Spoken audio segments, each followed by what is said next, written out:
All right, there we go. So we're gonna get Paola. I could You see. could get started. You could get started. All right, perfect. Give him Okay, one. we're doing a YouTube now. All right, You're thank you. streaming already. You're live on YouTube. All right, thank you. You're And welcome. now, All right, so back to the agenda. So yeah, those were my welcome remarks. The only modification that I would say we need on the agenda is to committee business, adding. I sent over some files as far as like the ranking, the committee priorities. I don't know if you all saw it. Yeah, I saw that. Yeah, so I would make that number 4 under committee business. That's the only modification needed.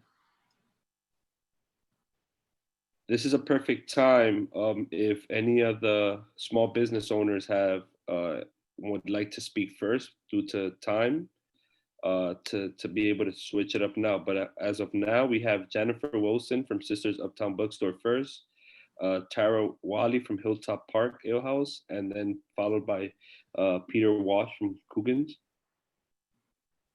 Hi, I'm Jennifer Wilson, keeper of the Space Sisters Uptown Bookstore and Cultural Center. We're located at All right, 1930. give me 1 second. We'll get to you in a second. Let me just get the agenda approved. Yeah, we have to motion to adopt agenda with the modification. All right, all in favor? Oh, I need a second. Yeah, just a second. I'm Nobody gonna, wants a I'm second gonna old give this nobles. I'm gonna give this a try. Second as my first time. Ah, there we go. Okay, cool. I'll put that Second. down in the minutes. All right, all in favor? Yes. Aye. Aye. There we go. Oppose? Abstain? All right, motion passes. Awesome. Unanimous. So now back to the business owner testimony. This is basically a space that we introduced this year to make sure that we hear from those directly in the on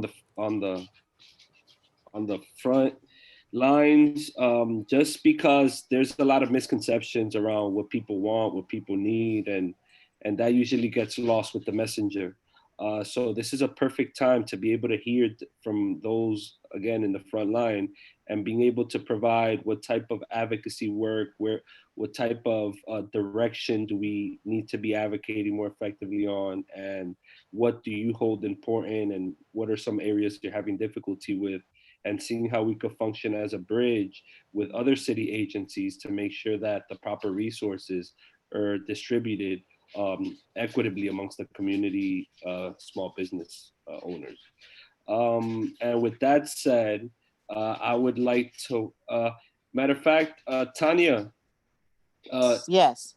I would say moderate this portion of it, since these were a lot Okay. of people that you brought and you were acquainted with. Sure. So just moderate this portion of it. Let me know if you need any support. Okay, thank you. Okay. Well, first we have Jennifer Wilson of Sisters Uptown Bookstore. I really wanted to hear from Jennifer for many reasons. One, she's in the lower part of Washington Heights, and we wanted to kind of bring that voice out, as we've all talked about, as you've talked about, Domingo, in terms of bringing everybody to the table. So we wanted to do that. And she also has been, really doing a lot in terms of their online book club events over the summer. So, they're finding ways to get in there. So I just wanted to hear from Jennifer. So you can go ahead, Jennifer. I don't want to take up your space, and welcome to the Business Development Committee. Thank you. Actually, our business opened about 20 years ago, January 2000. So we've been on this lower end for a long time, making a difference in the community. Our doors were actually closed March 2020, and we actually didn't get to open back up until May 28th. And that was as a result of us realigning and recreating ourselves by embracing a online bookstore. The actual store itself was closed because of COVID and the fact that businesses were closed. So we had no foot traffic. And so we're actually closed. We did not receive any funds for the PPE because we have no employees. It's my daughter and I and volunteers.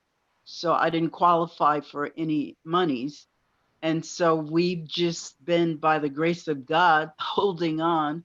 And it's a day at a time in terms of us, maintaining our existence in the community. I don't know about sustainability because of, the fact that we were closed, the fact that we were able to come back. And the only funds that we received was a small grant from the Hispanic Federation Society. We got a small grant from them, but basically our online store is the reason we still exist. And then thank God for Community League of the Heights. They launched a program over the summer where we've been doing virtual book clubs. And so we'll be doing those book events through December of this year. And so it's been an interesting journey because you just don't know. They say we can reopen with 25%, but we're not defined because they say we're non-essential. So I don't know what 25% is. Is that 25% in square footage? 25% of what? How many people is that? Is that 5 people, 2 people? We really don't know. It hasn't been defined. And there's been no one actually to tell us how we're to function moving forward. There's no communication from any agency in terms of how non-essentials are to move forward. So I don't know. We're open now for still curbside pickup Wednesdays, Fridays, and Saturdays from 1 to 5. And so that's the extent of how we're operating because we have no communication with any agency in terms of that. They talk about restaurants, they talk about, other entities, but I've not heard about bookstores and how we're supposed to be functioning. On this end of Washington Heights, we basically, the most input we have is through cloth. There's no connection to any other businesses. I don't know how anybody else is functioning. We're just sort of down here fending for ourselves and not really sure. Because I've talked to some of the other local businesses and they're like me, they're not sure how we should be moving forward. Most of them are open 6-7 days a week. We're surrounded on Amsterdam Ave by delis and grocery stores, beauty parlors, barber shops. Those are basically, that's the gist of the businesses on Amsterdam, unlike Broadway. So the businesses on Amsterdam are not connected. We're not sure of direction, what anything means.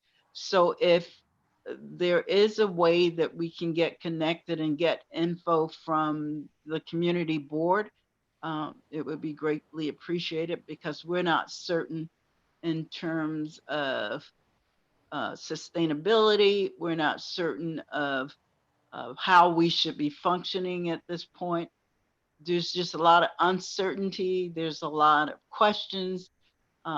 You can reach out to 311, but they don't have the answers either. So we're down here functioning at the best, basically the best way that we can, without a lot of resources and exchange of information and ideals, which is what our motto is for the bookstore. So I'm grateful that I was invited to this community board meeting tonight. Hopefully, the committee that you have now is new. I actually sat on the board for almost 3 years, some years ago, when Martin Collins and Pam North and Maria Luna, those folk were on the board. even Mark Levine. That was the time that I was there for almost 3 years. I was a part of the Economic Development Committee. So the business committee that you have now is something that I think can be instrumental in terms of helping with insight that you may have for some of the businesses on the lower end of Washington Heights. Great. Thank you, Jennifer. Tanya, we have Francisco, and I'll go after him. Is that correct? Yep. Francisco. Yeah. How you guys doing? Jennifer, did I get it right? Yes. I first want to apologize because I had no idea you guys existed. And that's my fault. I should know that. Secondly, did you guys qualify for any small business loans from the SBA? No, because I don't have employees. Okay. I'm only saying that because I work for myself and I was like pre-approved for loans for the SBA. I think that should be something you should look at again. And lastly, what programs were you informed of besides the PPP that you might be able to qualify for, or is that a source of any type of frustration? Yeah, I mostly dealt with the Women's Chamber of Commerce, those programs that they were offering. So those are the ones that I applied for, but I didn't hear anything back from any of them. So it may have been about at least 5 that I applied for, but I didn't hear anything. Interesting. Okay. Hey, Jennifer, how's it going? So there was an Uptown Fund. Did you apply for that? I don't know about an Uptown Fund. It was basically done through Columbia Presbyterian and managed. Oh yeah, I did. Did you get approved for that? No. Okay. I didn't even hear back from them. Okay. Because we've had several businesses raise the concern around all these resources and not being accessible. So we're encouraging, I've reached out to the hospital trying to see if they could schedule one of the individuals or the organization who managed the fund to be able to break down for us what were their criterias, what were the like some of the factors that led to them being able to approve certain businesses for these grants, and also who were these businesses. So stay tuned for that because that would be wonderful. That's extremely important, particularly for a business that's been working in our community for over 20 years. I think it says a lot. And then my other question is, as far as the virtual, because I've seen the flyers, is there any way, are you communicating with some of the schools to be able to incorporate some of the book club programming and partner up with other individual schools? Well, the thing that's hindered me from getting into the school is that they have certain requirements. You need a vendors. They already have their vendors that they use. So that's been a drawback for us because we haven't been able to get into schools. There's one school which actually isn't Washington Heights. Hamilton Heights actually invited us in. We were able to do a book fair there. So most of the schools already have their vendors. And so it's been difficult for us to actually get into the local schools because it looks like that's sort of an institution that's already developed. So I don't know how to go around and become a new vendor with the Board of Ed.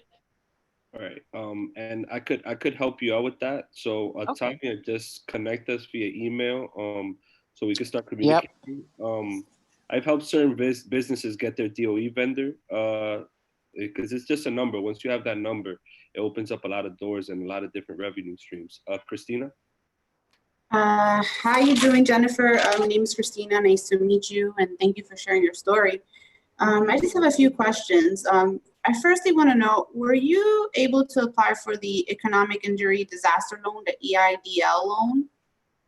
No, I didn't know about that one. Okay.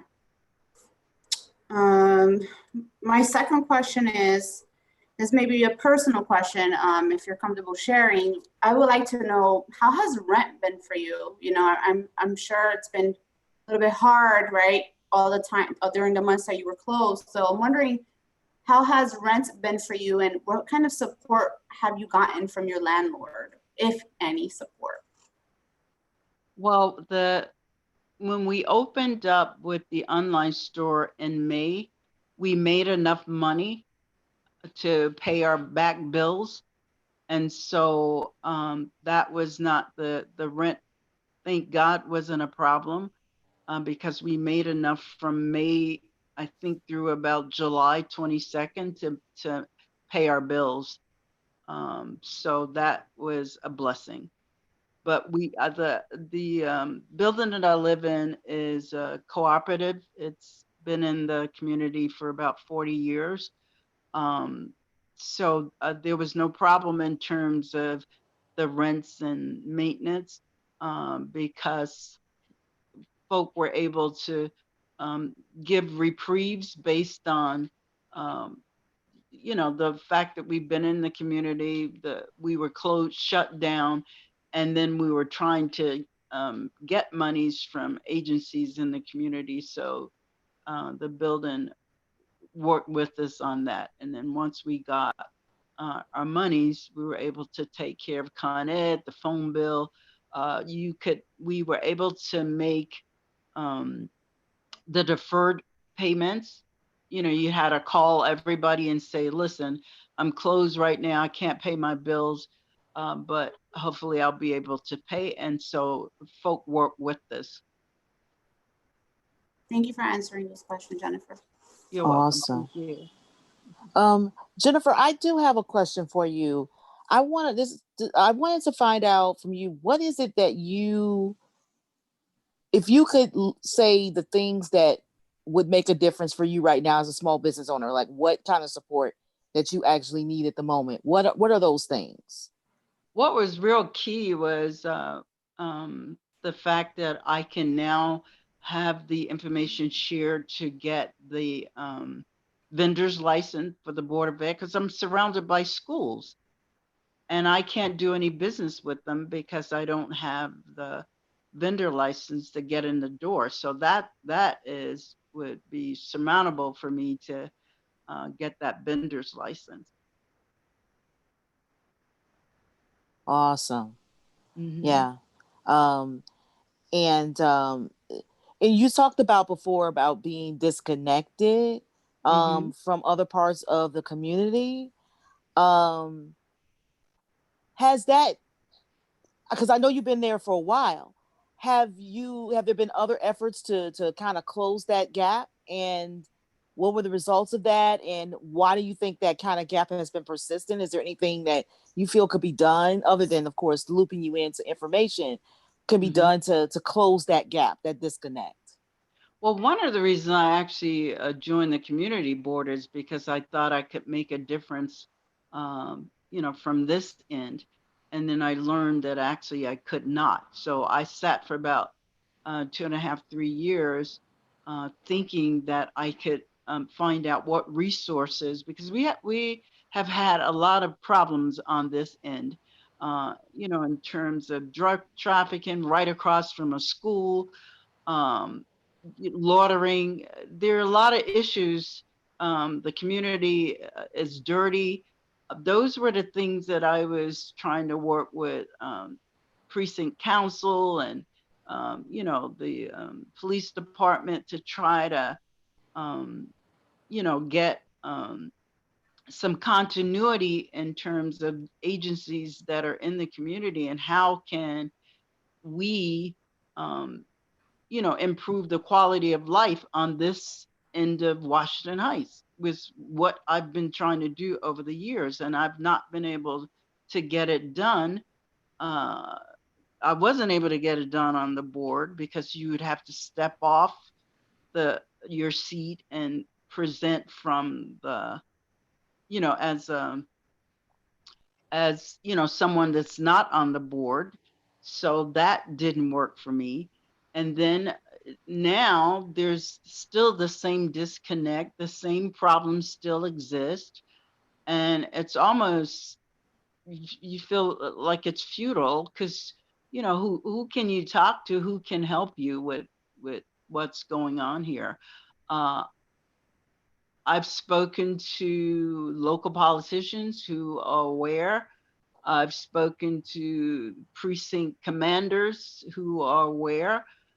So, you know, I mean, it almost seems futile in terms of the help that we need on this. And so sometimes what I do is I just take it upon myself, clean the area, speak to people about their behavior in the community or whatever.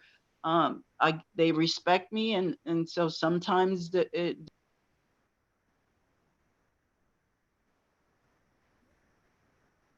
Jennifer, you still there? You muted yourself.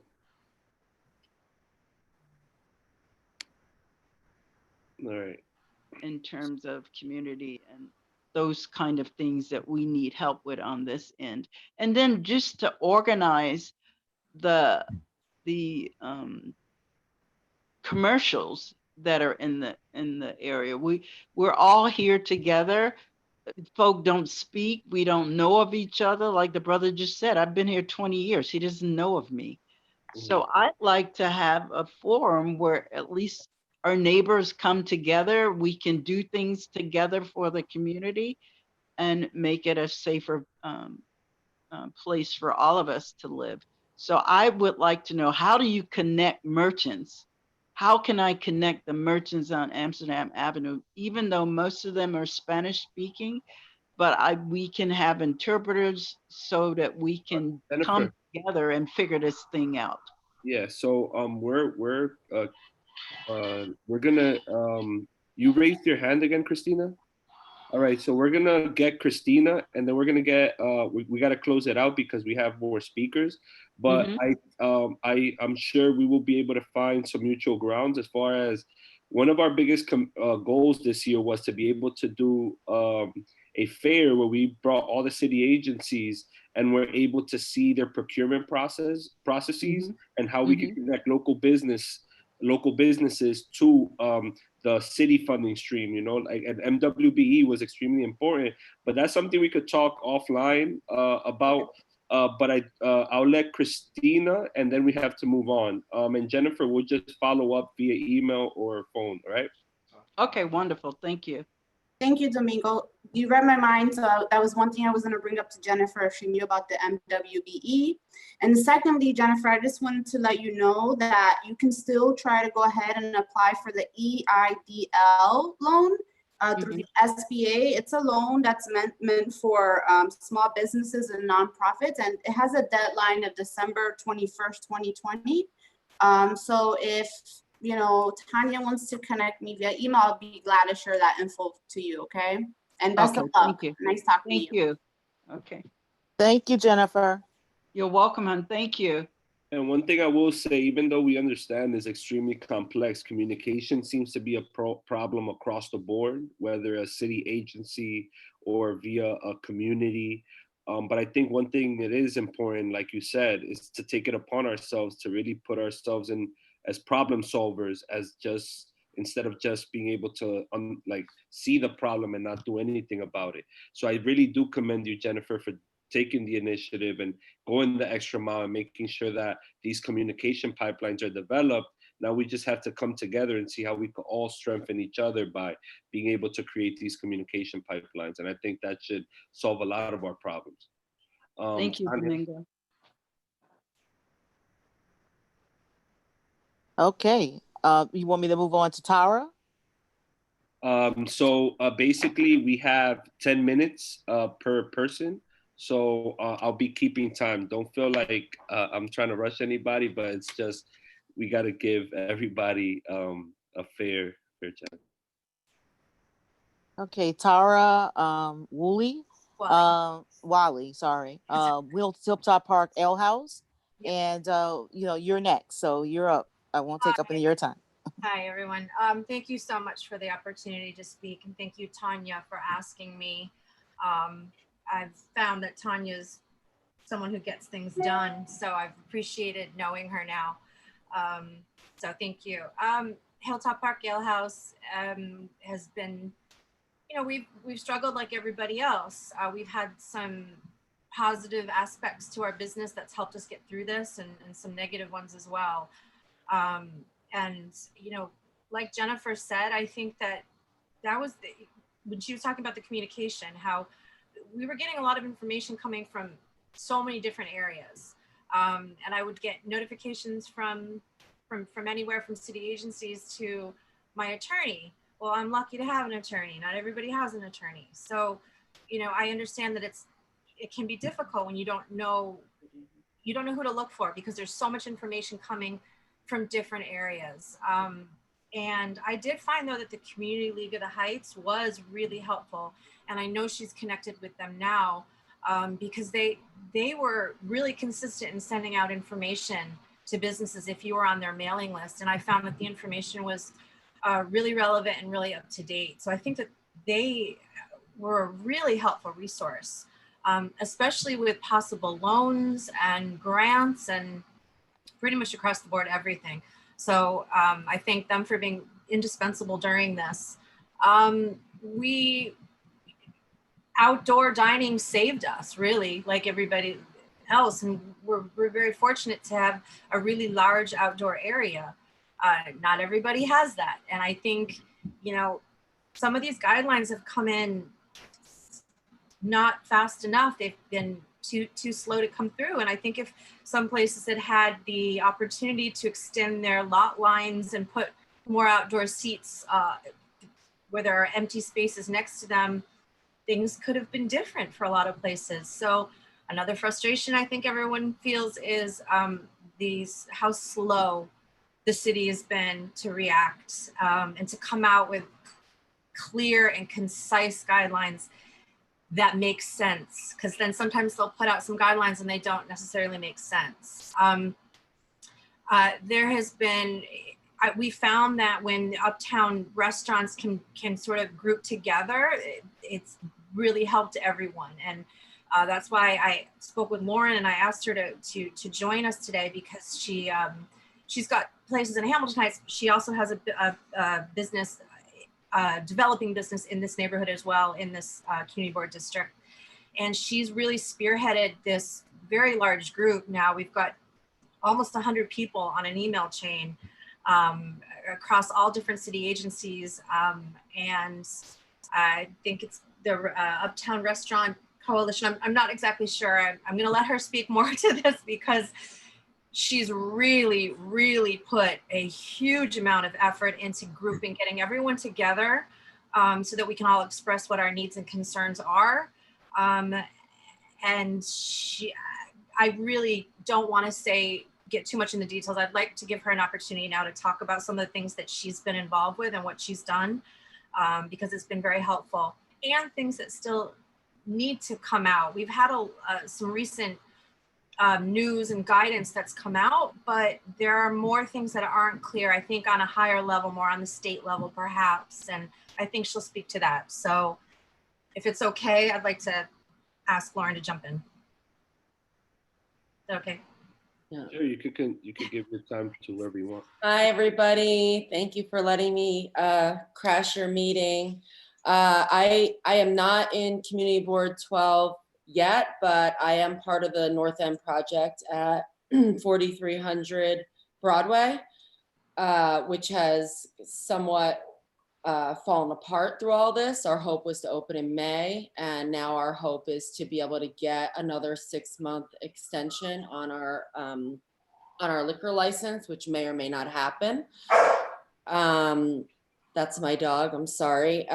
So yeah, basically on September 1st, you know, COVID is very serious. We're in the restaurant industry. We know it's very serious. No one's poo-pooing it by any means, but I think after 6 months of restaurateurs being patient and relying on, you know, government officials on the state level, the city level, on all levels, that we just needed to start having our own voice. So I basically wrote on September 1st to literally, lady, quiet. Literally every person that I've ever worked with over the last 9 years in every level, and just begged for their help and said that this isn't a city problem. It's not a state problem. You guys need to dovetail this together, whether it's SLA issues or a plan for outdoor dining, a plan for indoor dining. And we just kind of started a petition, and we got, CM Levine to write a letter backed by, Senator Jackson and Senator Benjamin, Al Taylor. And I work with the borough president quite a bit because I'm on the Broadway Mall Association. So basically throwing everybody together along with like 75 restaurateurs. And then we tapped into the New York State Restaurant Bar and Lounge, Latino Restaurant Bar and Lounge Association. So I've been working with Jeff Garcia and their whole group. And it's just gotten bigger and bigger.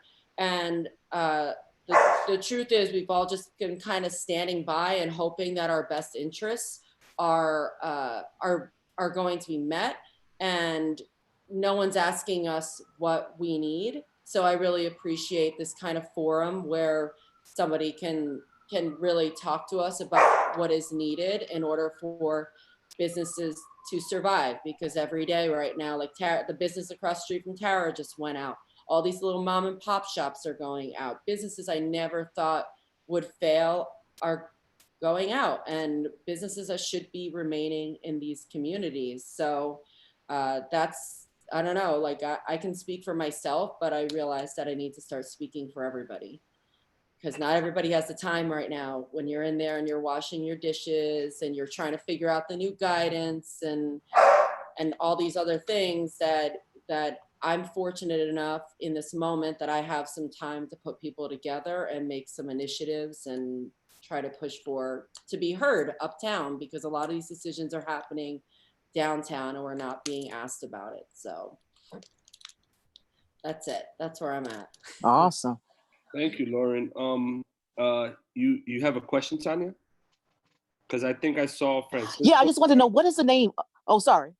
All right, so basically I'll do it in whoever spoke the most. So Noble, since you haven't spoken, Tanya, Francisco. Cool, thanks, Domingo. And thanks for both your stories, Tara and Lauren. My question is, are you familiar with any other, community board resolutions that have possibly been made to, assist you in your fight to get some clear direction from the many different, even city, I guess, divisions on, like, just to get like a clear leader here in terms of who's actually running this ship? Have you heard of any resolutions from any other community boards like that? Because maybe the Manhattan Borough President could be pretty good in that regard. I'm not 100%. I mean, I think a lot of the issue within the hospitality industry is that, you have the IRC, you have the New York Restaurant Association, New York City Hospitality Alliance, like everybody, it's almost like a jockeying within the industry. We don't have like, that major like airline lobbyist or something like that, but this industry makes such an impact on this country. I was just reading a report from the comptroller's office saying that I think 27% of the workforce in New York City is Hispanic, 44% of the restaurant industry is Hispanic. Like, these are major numbers and going to impact uptown much more than it's going to, in different, not more, but in different ways, right? So we never had clear lobbying. So it's getting together, and there's all these different people. It's like, do you go after the insurance companies? Do you go after the landlords? Do you want more PPP money? Like, what is the route? And in the end, what I realized is, I don't know who's running against who. I don't know what's going on next election. I'm not very into politics, but if I cross your path even once, you're going to be on an email with all these people. Yeah. I don't care if you like them or not. And we're going to try to like drum up and get some things done uptown, because that's really what we need. And we do have a lot of community board members from Community Board 9, just because that's mostly where I operate. Mhm. And I would love to be able to add more of Community Board 12, especially, a business development group to be joining with us. Is there a restaurant czar in New York? Sorry, just one last question, Domingo. Is there a restaurant czar in New York? We have a nightlife mayor. No, You not have a really, nightlife though. mayor, right? Yeah, but that's more bars, not restaurants. Okay. Yeah, we So have- there's we no have one a really nightlife, overseeing. There's No. like a nightlife group involved with this too. Andrew Riggy's involved, and then a lot of different politicians, a lot of the uptown Sure. politicians are involved. But and I just keep adding more and more restaurateurs and bar owners as they reach out and hear what's going on. So All right. Well, So thank you. we reached the time, so I'll close it out with Tanya and Francisco, and then we got to close it out and move to the next to Peter. Thank you, Domingo. Yeah, Lauren. I want to say we had the North End Food Hall in twice in front of our committee. Mhm. And right before, we had them in a couple of times, and every time I go by there and I look at it closed like that, it's really sad. So I thank you. I'm glad that you're involved in that, and I'm really hoping that they can, find a way to survive this and open at some point. Because we were, anticipating that a great deal. But I want to ask you, what is the name of your organization, your group? Is there a specific name of your group? Can you tell me that? And what is your goal? If you could describe your overall goal, what is it that you're with this group, this formation, this coalition? What are you hoping to accomplish? I mean, I can forward to you guys the petition that we came up with. What we realized in the beginning of our efforts, which truly only started September 1st, is, I mean, a lot of other efforts have gone on, but for this core group, we just realized that we were pushing, whether it's Councilmember Levine writing that letter supporting outdoor dining, or Senator Jackson right now working on a bill again, like that is going to hopefully correct the SLA so that they stop using these gotcha tactics and they're working with us instead of against us. Like, we have these different initiatives, but when they're announced by a politician, everybody, the regular people, the normal population just starts tearing it down. So we realized the importance that we need to come up with our own statement on the city and state level of what we want to see, instead of piecemealing this together. It's like, this is an overall of what we want to see. Now on the city level, the outdoor dining thing has gone through, but of course the mayor announced it with absolutely no plan, as I can attest to from sitting through 3 hours of the council meeting talking about it last week. There's no plan. He just wanted everybody to figure it out after he got to make his announcement. So, there's things moving forward, and it's not just our group, but I'm happy to circulate the petition and you can kind of see what we're outlining. And there's a lot of great comments from different restaurateurs and how they're feeling and what these initiatives would do for them. If it's a link, would you mind adding it to the chat? Because I'll put it into the minutes. Sure. I was trying to do that before and I don't see. You can probably access the Q&A button on the bottom and just put it into Q&A. that. Okay. All right. Yes, I will go ahead and do that. Cool. Thanks. Thank you so much. Thank you both of you, welcome. Tara Thank you, guys. and Lauren. Thank you. Francisco. Unmute myself. Hey, how you guys doing? Okay, quick question. Well, two questions. How does the new indoor guidelines help or hurt your business, considering it's at 25%, correct? And that's the one question. Two, what would be the cost for you guys to keep outdoors open if you had a mandate, if they mandated heaters in the winter months?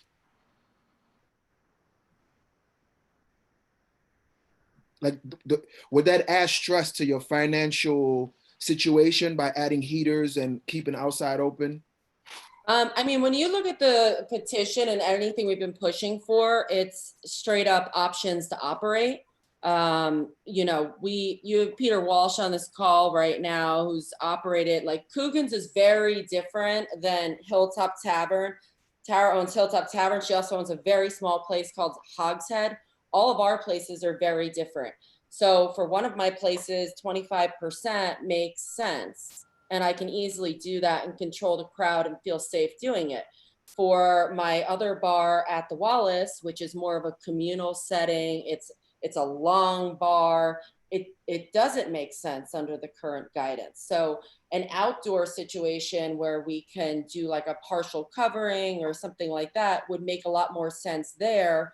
But at the Honeywell, my cocktail bar that we're using the backyard right now, you get any kind of rain and the backyard starts flooding. So any kind of like inclement weather, I'm not opening up the backyard. So I think that there's ingenuity within restaurateurs and business owners in general, and they need to have the overall CDC guidelines to make sure that we're doing what the CDC says. But we need to be able to have options to operate. And some people have 600 square feet and their entire place is a bar. And now literally no one's allowed to walk up to their bar to get takeout, delivery, or anything. So that makes no sense. They might as well close their doors unless they have a really heavy online platform and can survive this winter with delivery. So it's all over the, like, I just want options. That's all for everyone. And I would love for you to stay for our town hall, because we want to have just a conversation. I think what gives a scope, it's density, like the ability to be able to understand better, is being able to hear from people in the front lines, you know. So we want to make sure that out of our town hall we got resolutions. We have, because at the end of the day, you know, it all boils down to, you know what I say about New York is the richest city in the world, quote unquote, right? But it's also the worst city that has ever been planned as well. The city planning in New York City, you could tell how catastrophic it is. It's a ticking time bomb, you know, because you go to Europe, you go to Spain, and you see how, like, you see the difference and the importance of city planning, you know. And I think like what COVID has done is unveiled a lot of issues that were brushed under the rug, you know, and it's being put at the forefront of conversations at this moment. So I think in essence, it's very poor city planning that leads to these type of situations happening when you have a pandemic that arises, or any type of situation that might change what normal life looks like, you know. And I want to say thank you, Lauren, for coming by. I would love to hear your input in our town hall section, so you could be one of our collaborators, and we could all work together in creating a space where we are able to identify and have different lenses, right? Being able to hear the barbershop owners, the salon owners, the delis, and get a strong enough response from the community where we could provide City Hall with actual, like, hey, look, this is what we proposed in Uptown, you know. And I think that's going to be very impactful. And thank you. Is there anything else? And yeah, Tanya, go ahead. No, I just want to thank you, Lauren. Thank you for coming. You like Domingo said, you could be a huge asset to us and this town hall that we're putting together. So I hope that, you know, you can stay and be a part of that discussion. And thank you so much, Tara, for joining us. I really appreciate you. And we will definitely be in touch and connect everyone. So thank you. Oh, and I just want to say, Eliezer, our chair, Eliezer Bueno, is also here as well. So that's also another good resource to be able to push the agenda. Okay, you want to move on to Peter now? Peter. Hi, Tanya. Needs no introduction. Peter Walsh is an institution. Well, and we haven't had a chance to talk. The pandemic struck us and you were gone. And I wanted to make sure we had a chance to do you right, bring you here, talk to you about your experience, what happened, what you're doing now. So thank you from the bottom of my heart for being here. Tanya, I really appreciate thank you for having me. And thank everyone there for what you guys do. I mean, a lot of times especially the people on community boards, is a thankless job. It never has been uptown in Washington Heights because you guys have always defended us, the citizens, small business, from the streets up, and you are always our representative. So what I'm going to say, I mean this. I'm serious about it, and there's a couple of things that I think can be done. I'm closed. I'm finished. I'm out of business. That's a finality. I'm living with that. I hear the frustration. You know, when I listen to Lauren and Tara and Jennifer, I hear the frustration in their voices. We lack leadership in the city of New York, incredibly. The confusion. I mean, the mayor can't even talk to the governor. The governor can't talk to the mayor. We have an idiot as the president of the United States. We have a lack of leadership. So right now, it's you guys, and you have to remember this. The American Revolution started in bars. Francis Tavern in New York is where it started in New York. In Boston, it started in a bar. So this is another little revolution that has to start in our bars, because the bar and the tavern is the local newspaper of our neighborhoods. It's where people share, where the guy who has the barber meets the beautician, meets the doctor. When they come in, they share. That's the real oral tradition of bars and what it means to our community. So, you know, when we're talking about Lauren and Tara, this is important. This is our meeting place and our first line of communication. So what can we do? Well, one thing we can do right away, and this is the time to do it. If there's any time, this is the time to push in ceilings on rent hikes for commercial properties. If we can't do it now, we will never be able to do it. I know how strong the real estate lobby is, but now is the time for the little revolution. Once a bar, restaurant, small business starts doing well, they get piggybacked on by the real estate.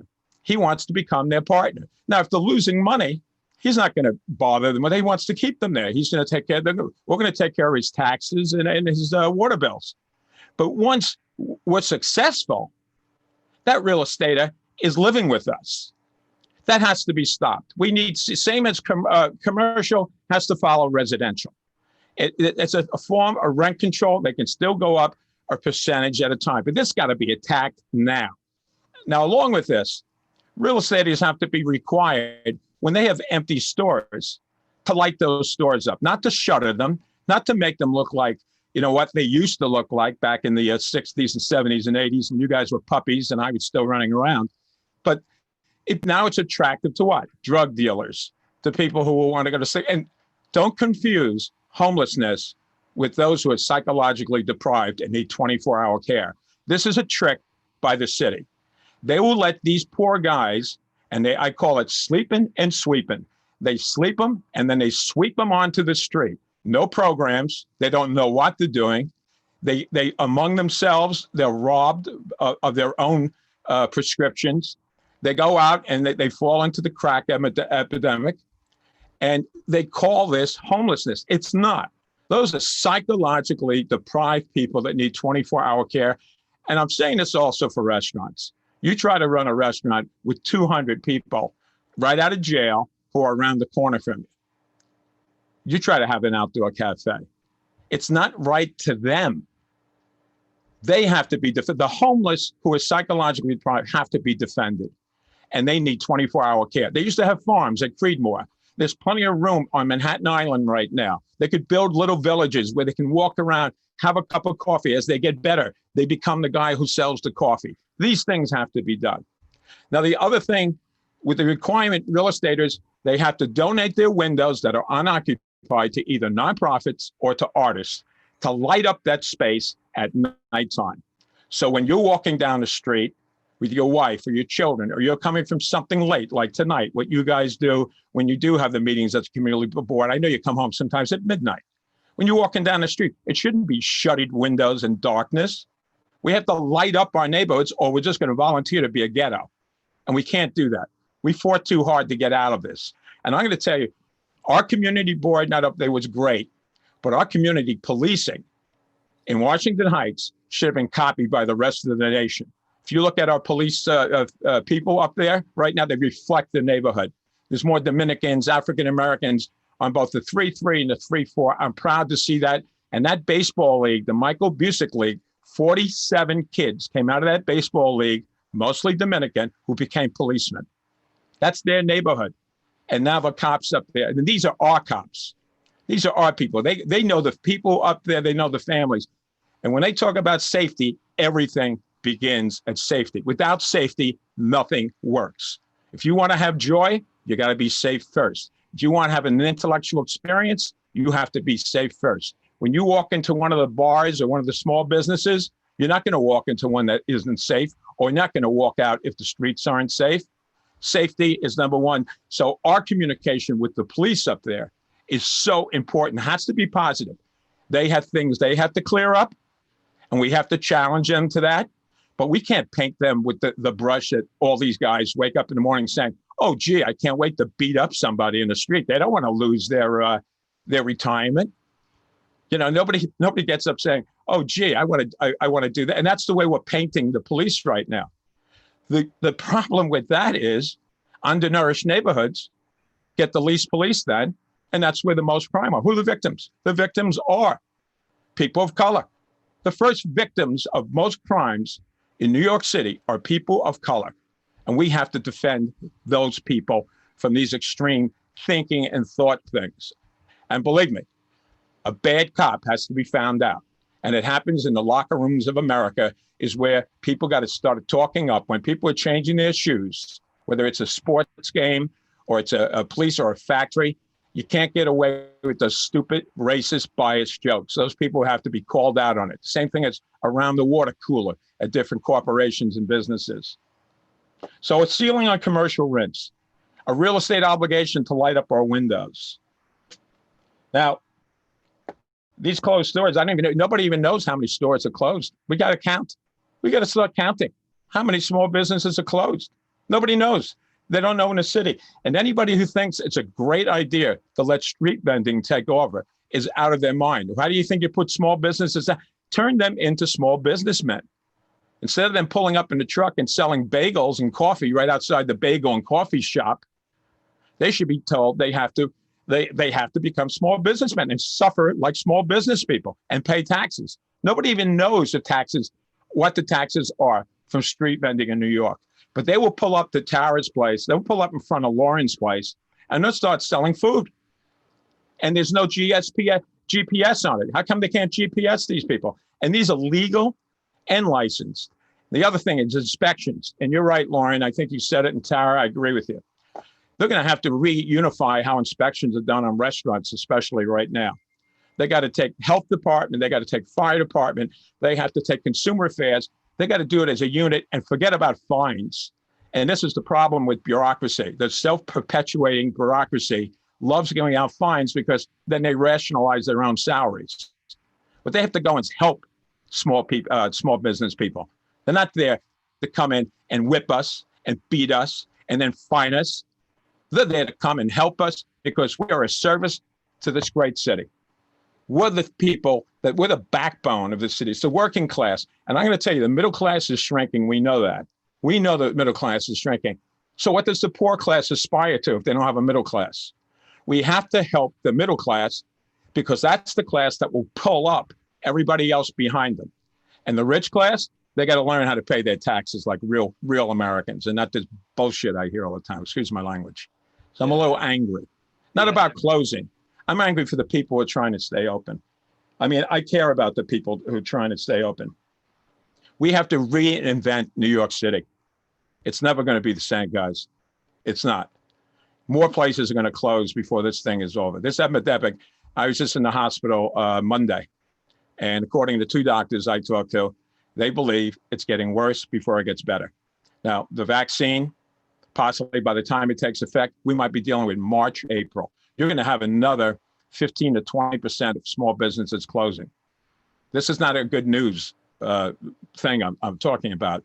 I wish I had good news, but the real good news is while this is going on, we have to reinvent the city and give new leadership to the city. I know what Lauren's going through. The confusion of City Hall right now is despicable. They don't even know what they couldn't organize their own garbage can. If you have any questions, go ahead. All right, so we have Stack. So we have Nobles, Francisco, Tanya, and then myself. Cool. Thanks, Domingo. Peter, thanks so much, not only for Coogan's, but also for your point of view.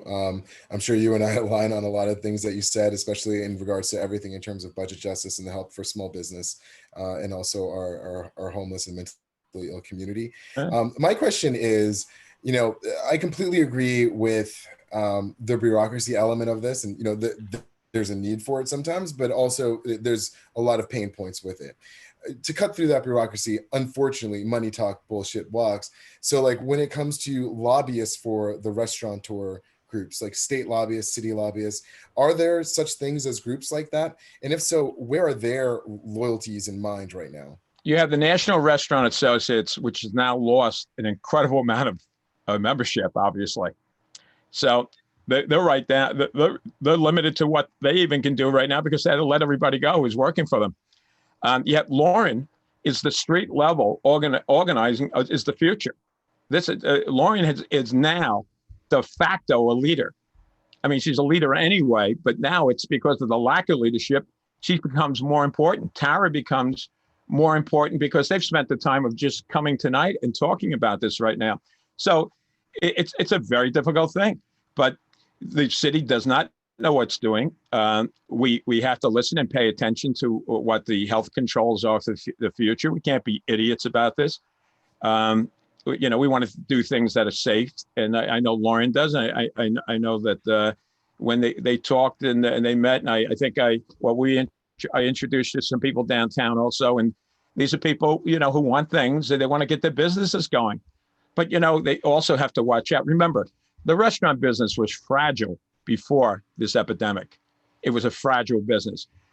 The expenses went up on employee salaries. The expenses went out on commercial real estate and insurance. You wouldn't believe the insurance that has to be paid by Tara. You wouldn't believe her insurance.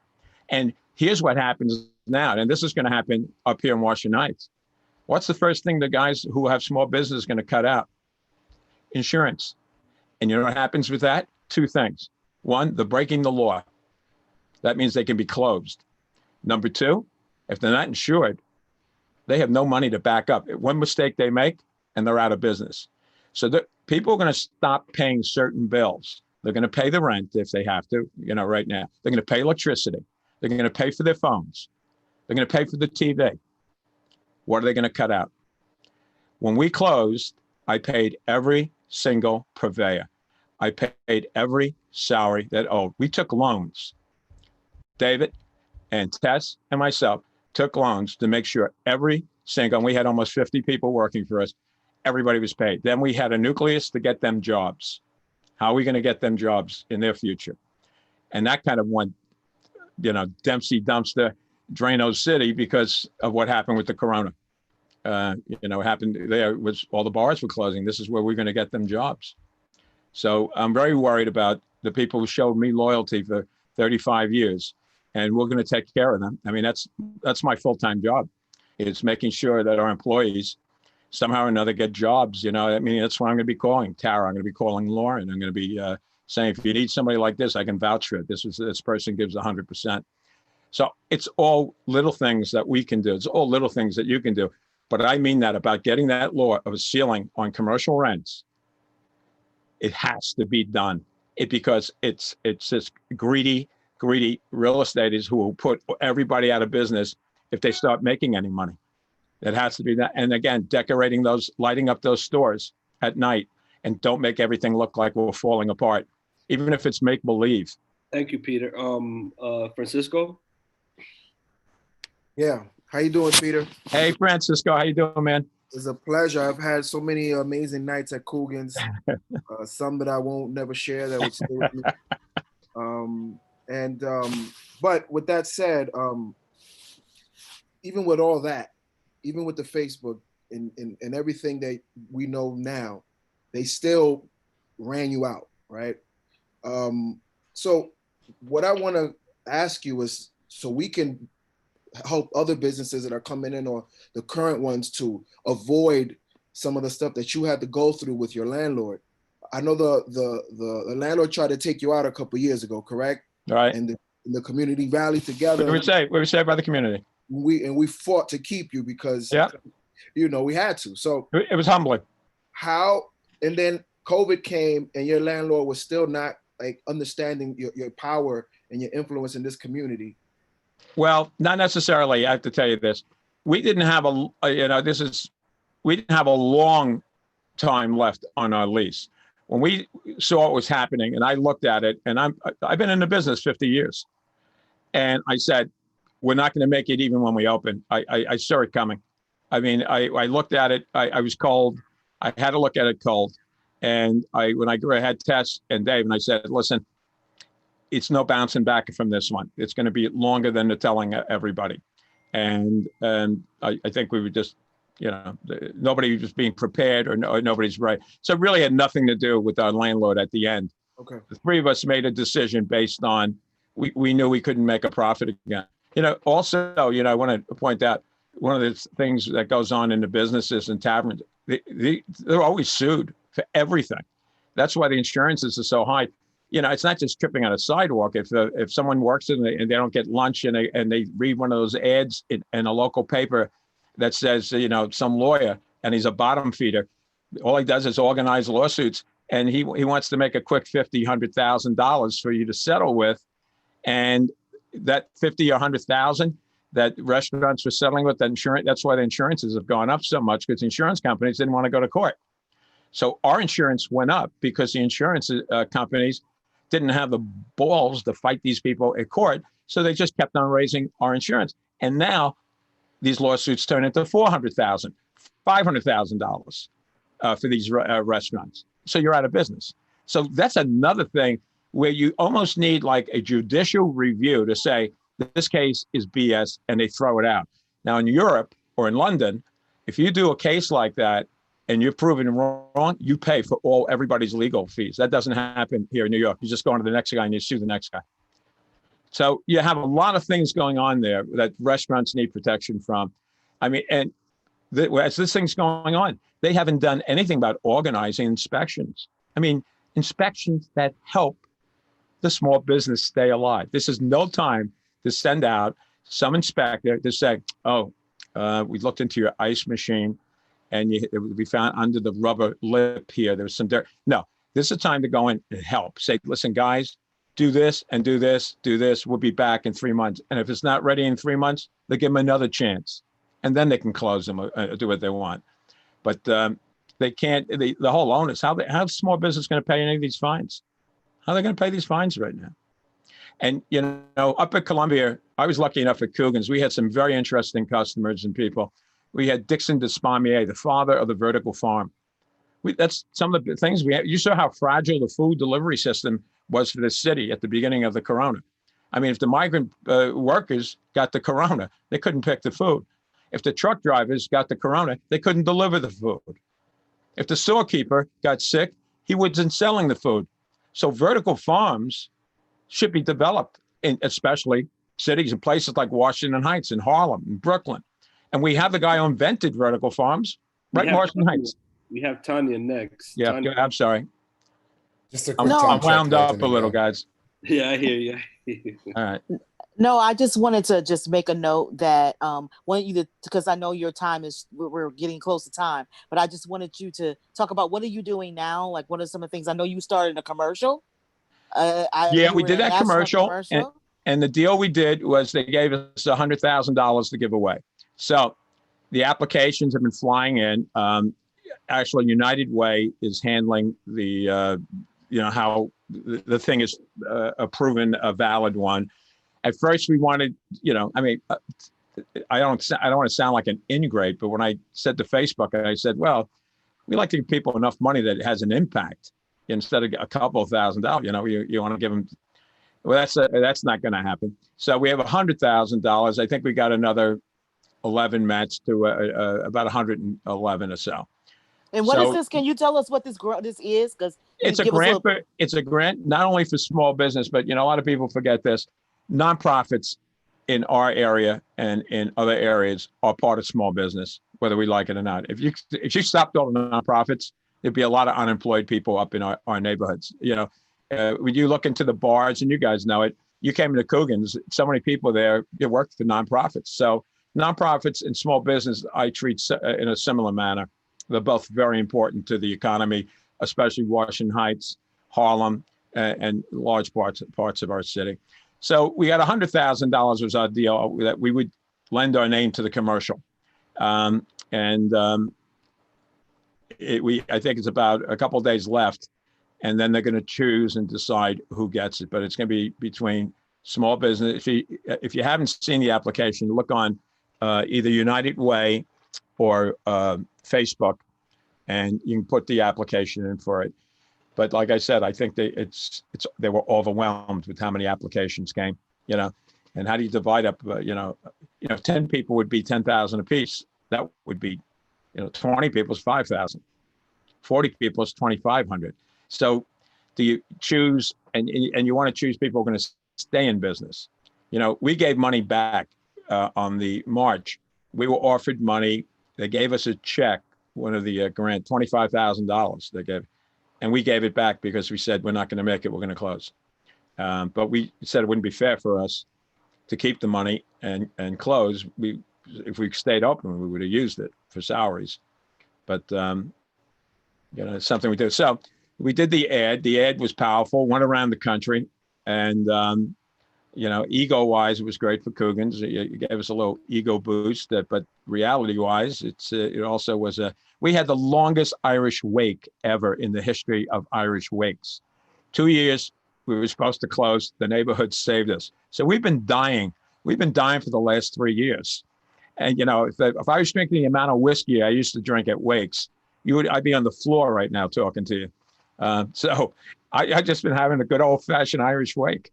And but I certainly want to help as much as possible because what you guys do, Domingo, Nobles, Tanya, L'Oreal, Asher, you guys are there. But you're the revolution. And you can't let these guys back down. These are simple laws. If they go for that commercial thing, that's a key. That's a key for keeping Lauren and Tara alive. Yeah, Peter. So part of the reason why we incorporated the small business owner testimonies to what we do is because this is supposed to be the energy that we need to turn the batteries on, So just hearing you speak, I see a lot of passion. I see a lot of understanding, knowledge, experience. But I also think what's important to note is how you've already identified that this is unfortunately a political issue, right? Because the reality is the federal government could print as much money as they want, and they know it, and they've been having a chokehold on the rest of the country if you don't abide by whatever the White House wants, right? So. But I also have seen what comes out of situations of uncertainty is people who don't just go with the wave, and like you mentioned, Lauren, there's a lot of individuals just saying like, all right, don't count us out though, because resilience is is within our community. Resilience is an aspect that helps us move beyond, because if not, we've been dying for years. Hey, Washington Heights is an incredible neighborhood. Washington Heights is a neighborhood. I saw it as a dangerous place that became a neighborhood. We lived through that, and it's vibrant, and it's the American dream. It's bullshit. Sorry, but it's bull about being a melting pot. In America, we're not a melting pot. We're a TV dinner. The peas spill into the potatoes. The potatoes spill into the gravy. This is, that story about a melting pot is all BS. You tell that to my Irish grandparents that this was a melting pot. I know what they did for jobs. They had to work on North Brother Island out there in the East River during the Typhoid Mary. My grandmother took care of Typhoid Mary. She was a nurse who took care of it. But Washington Heights is vibrant. It's wonderful. Our music's the best in the city. They tell me I'm so politically incorrect because the other day I said to someone, I don't care what you think, Dominican women walk better than white women dance. And that's just the way it is, man. And I don't care. And they made me a lot of money by walking into Coogan's because every guy would turn his eyes at him and buy that girl a drink. And praise God, hallelujah for that. So that's the way it is, guys.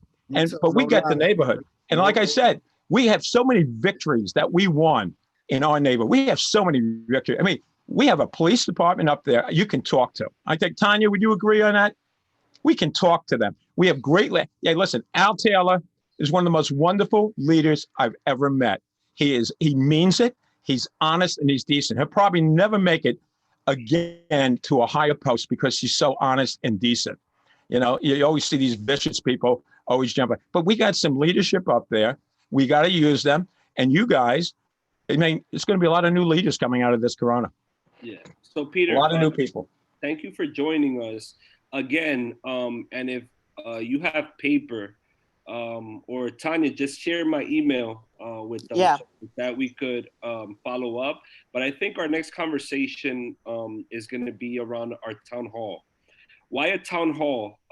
Because as we could see, often restaurants and nightlife could dominate the conversation when we speak about small businesses, and it's actually a bit broader than that, right? And I think our strength is going to be in unity and being able to unite all the different business sectors and business interests together to be able to create a strong demand, right? Because there are going to be intersectional ask and intersectional interests that align with small businesses.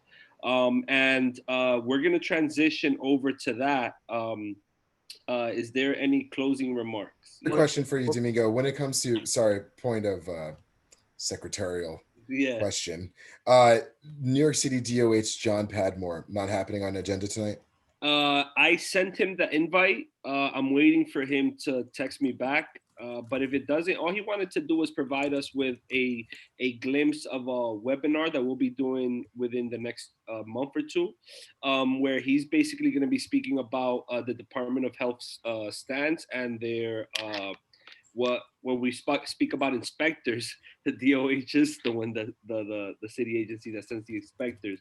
So we want to have a clear understanding of what are the guidances and be able to see what type of what wavelength they're on, you know. So I'll just say rescheduled for next meeting then. Sorry okay, to cool. interrupt the flow. So we could definitely do that. What's up, Francisco? No, quickly, I just Peter, thank you so much. You are more appreciated than I think you know, and I would love to connect with you offline. Tanya, or you his connect? Yeah, Tanya. Yeah, Tanya I can provide his info. Mm-hmm. Yeah, Tanya do that. Send the whole committee everybody's contact information. All right. Thank you. And Lauren, just one more thing. Could you please add the petition link in Q&A? I'm not sure if I saw it. Oh, yet. I was gonna say I can't do it because she can't do it because she didn't have the permission to post anything, and I can't do it either because I don't have. She's a panelist. Whoever's a panelist could only answer in the Q&A. Yeah. So the only way they would be able to do it is by typing an answer. We have to type an answer. Oh, okay. Let me do. But it's okay. Just direct all the information over to Tanya, and she'll make sure the entire committee receives it. Yeah, I'll send that out to y'all, and I'll send you the link to his commercial if you haven't seen it, to Peter's commercial. Oh yeah, because it was an NBA game. I saw. Oh yeah. I'm in it too. Here's the other thing I would tell you about the commercial. I got calls from people I hadn't seen in 30 years from all over the country, Canada included. And the good news was that one of them asked me for a loan because they knew I was closed. All right. And not one person asked me for a loan. So I said, that's good news. Yeah. I love you guys. I love what you're doing. And I mean, I miss the neighborhood. I'm a Washington Heights guy. I mean, it's in my soul, it's in my heart. And don't worry, Peter. In the time of telecommunication, right? We all are bonded together. So there's a role that we can all play in contributing to positive impacts within communities. Well, anything you ever guys need from me for any reason, if you need me to walk around a block with a picket sign, they call me up. Right. Peter for president. Hey, that's for you guys. Love you guys. Thank you, Peter. Thank you. All right. So now we're going to go into our town hall conversation. This is a conversation that I felt was important to have.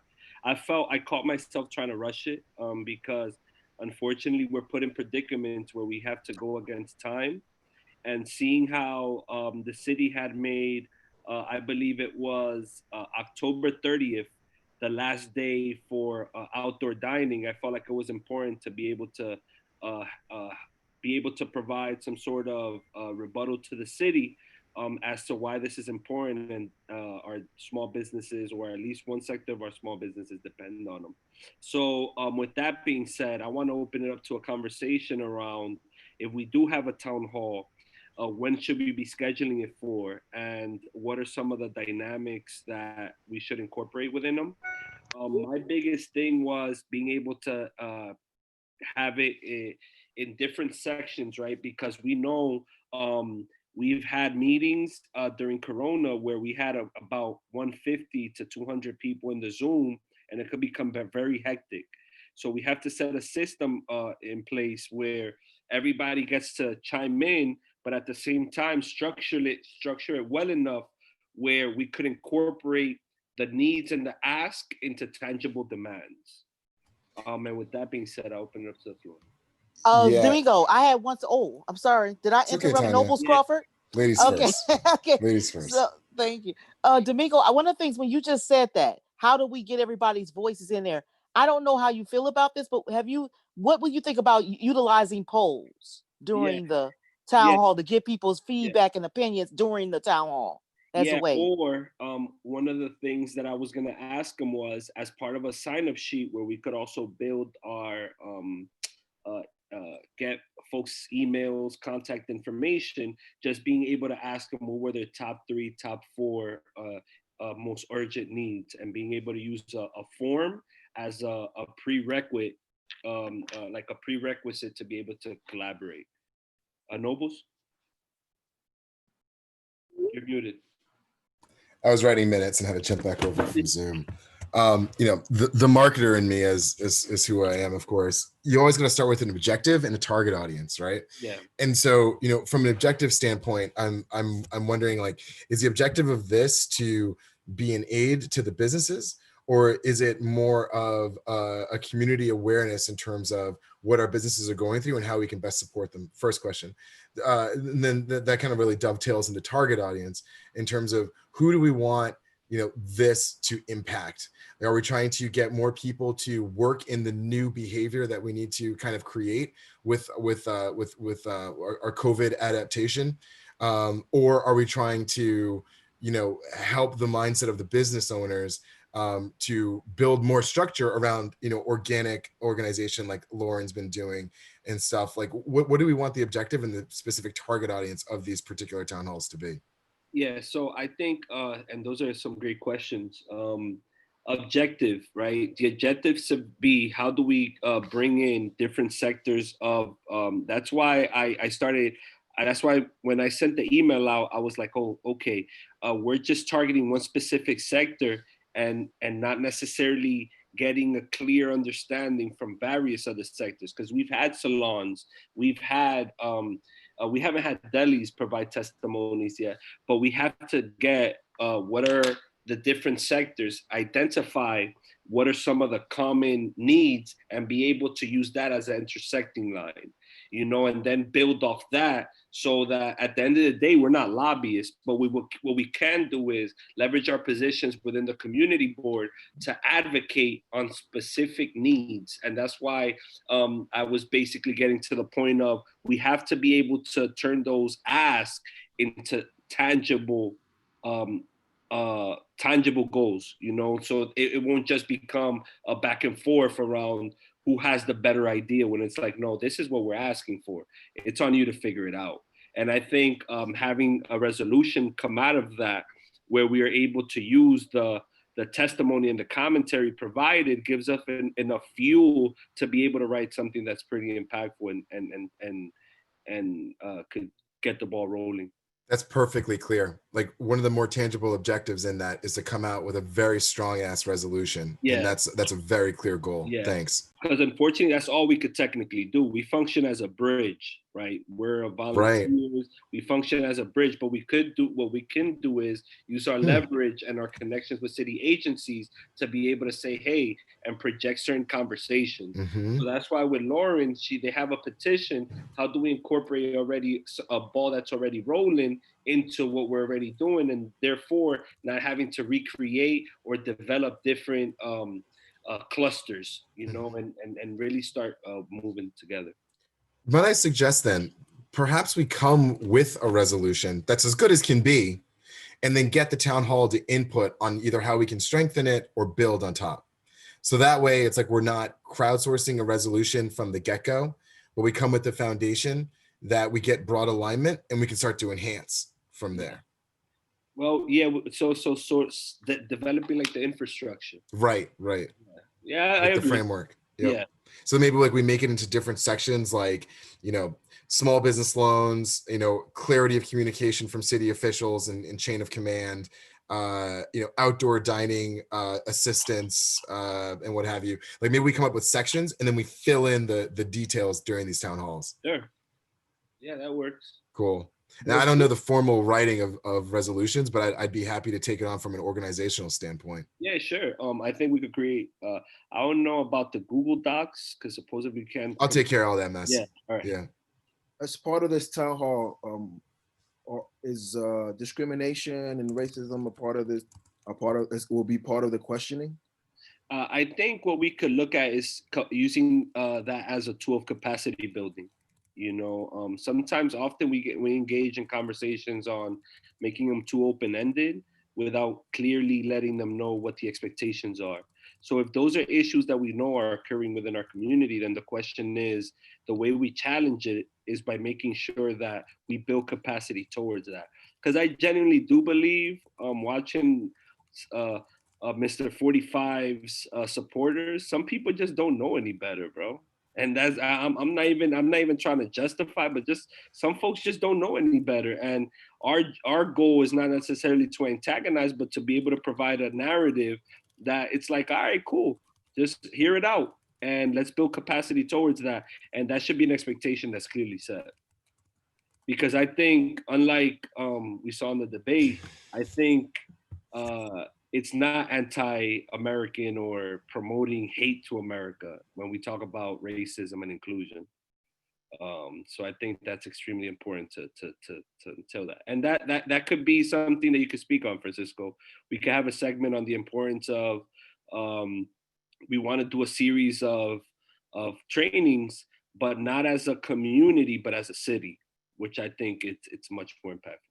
Yeah, I mean, I did speak to you guys in the prior email about the plan that I had that I think could work similar to the grading system in the restaurant. So places are held accountable, and you can anonymously send a communication to a board or an agency where they. There's already an agency for that. The human rights. Oh, right. But I can't go into a restaurant and know that information. I want people to have that information. What we could do is when we do hookah, you can't smoke if this is bad for you. That we need that. I would love every. So we need postage, but the question is, who's going to pay for it? And if Elliot says, well, we could have a request for the board to see if we could put postage in the community around if people feel discriminated against, what are their options and who should they contact? Similar to like I know the licensing committee does a good neighbors sign as some of the requirements often for their.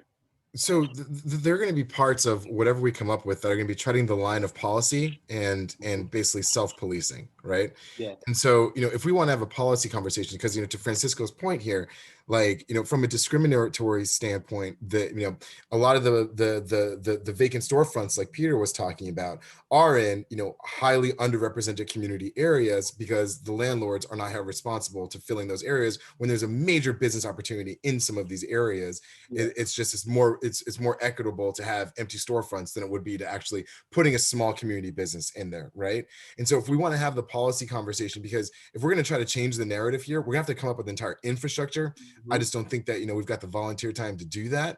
But at least like from a policy forward perspective, like to address, you know, food deserts or what have you, when it comes to, you know, it all works together. So I mean, I can go down the rabbit hole here, but I do think that, you know, that should maybe be our focus here, not necessarily trying to provide the support of the infrastructure, but provide the way forward from our community's crowdsourcing of how policy should be developed. Mm-hmm. Agreed. and it starts at the local, at the grassroots. We want to be able to diversify the conversation as well. So anybody else has something to say about the town hall? Is this something that we should plan out more? And we may need 2 meetings to plan out.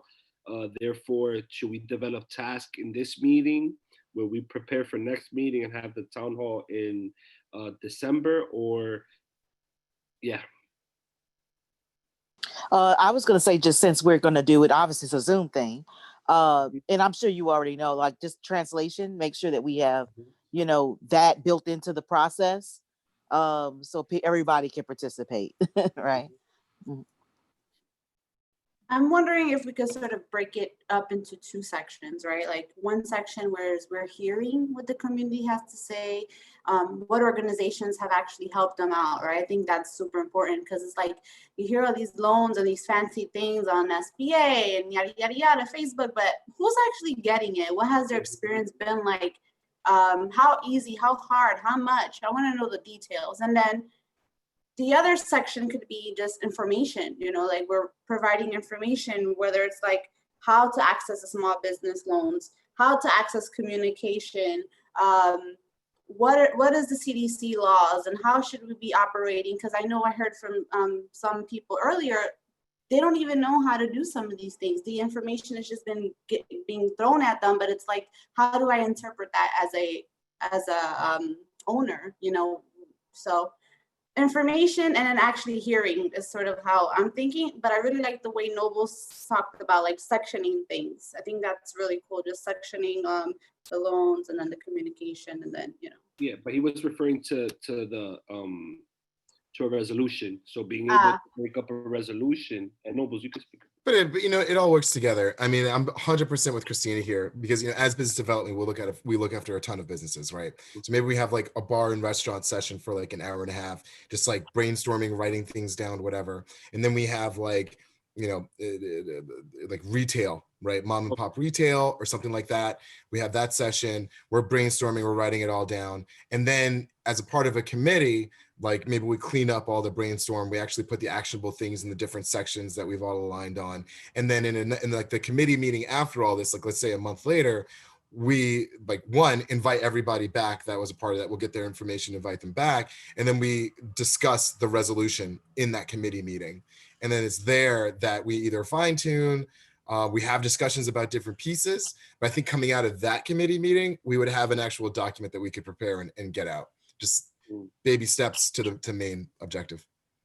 Oh, Domingo, one thing, you know, I don't know who would do that, but people who are trying to open up businesses right now, like people who might be were in the process before everything happened, or they are trying to open, could that be a part of this? Like, what is this new landscape in terms of opening up a new business in this well, I can't say we're post-COVID, but in amidst COVID, what is this landscape and how can you still be an entrepreneur in our community within this current landscape of COVID?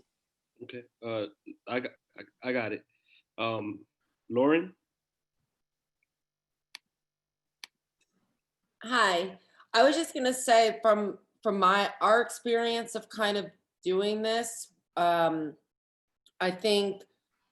I think that what was important is like, again, it's like, it's such a lack of control and you have all these business owners who tend to feel like, you know, they own their own business, they're in control of their own destiny. So I think that it's important for buy-in if things are, whether it's done in like think group type things, like I think Christina mentioned with like the different, and then before anything's just like presented and then voted on, it's kind of like, okay, we heard, and then we're going to go off. Cause that's what we did. We had a Zoom call and a lot of people got to just, you know, and you're not elected officials, you're volunteers. We appreciate you. You shouldn't have to sit there and listen to keep people complain.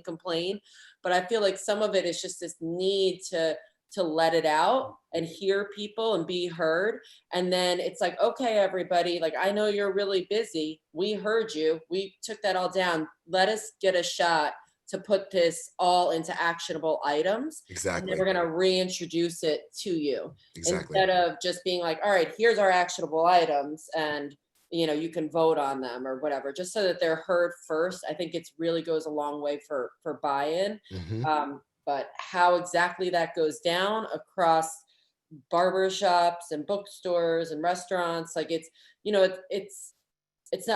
also not fair for a barber shop to have to sit there and listen to this like crap about outdoor dining all day long. Like they have their own pain points, so it's really identifying first. And I think that Peter had a lot of good ideas of like, what are these overarching things that are going to help every industry in our community?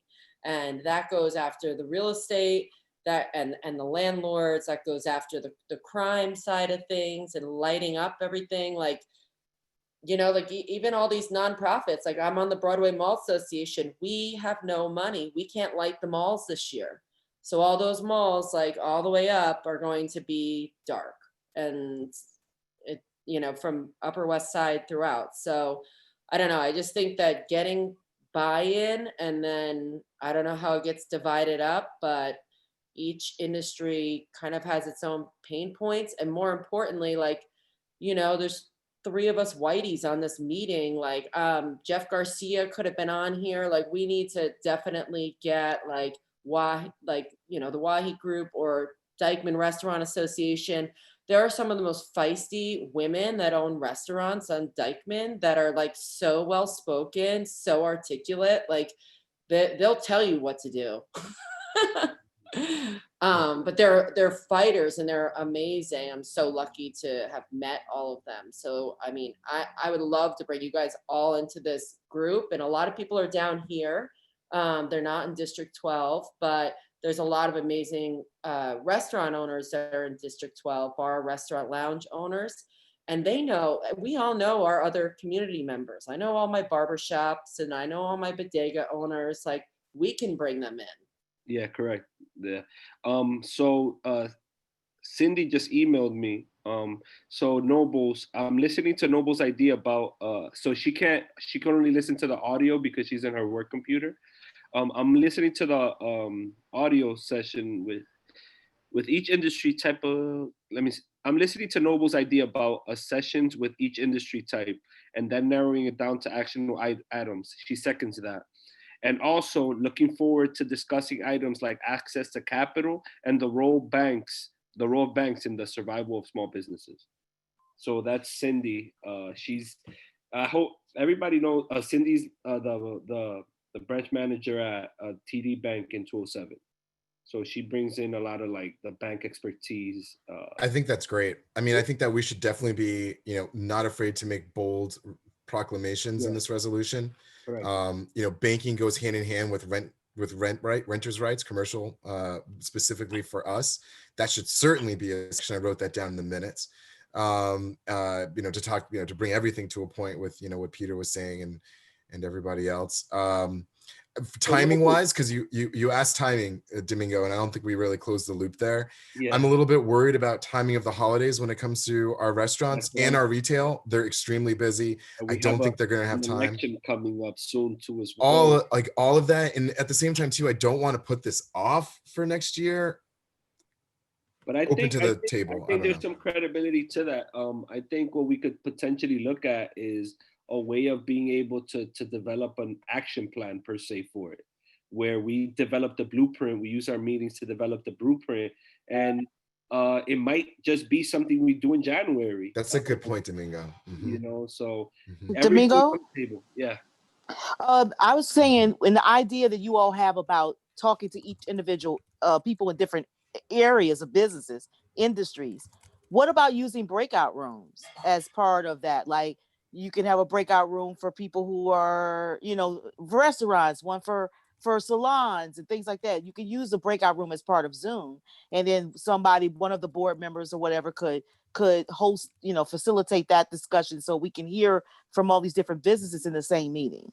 Yeah, that's something. But back to Noble's point though, Tanya, what Noble's trying to say is there's a few months coming ahead that there's going to be a lot of quote unquote distraction, not only for us, but for businesses as well. So you're talking about holidays that might be peak business hours for certain businesses, where the question is, am I going to invest time at this moment for this particular good intention conversation, or do we time it to the point where we work, for instance, with like Lauren, we launch something in from January to February, where it's like, hey, this is what we're doing, and we have everything on the table already without necessarily having to do it on the go.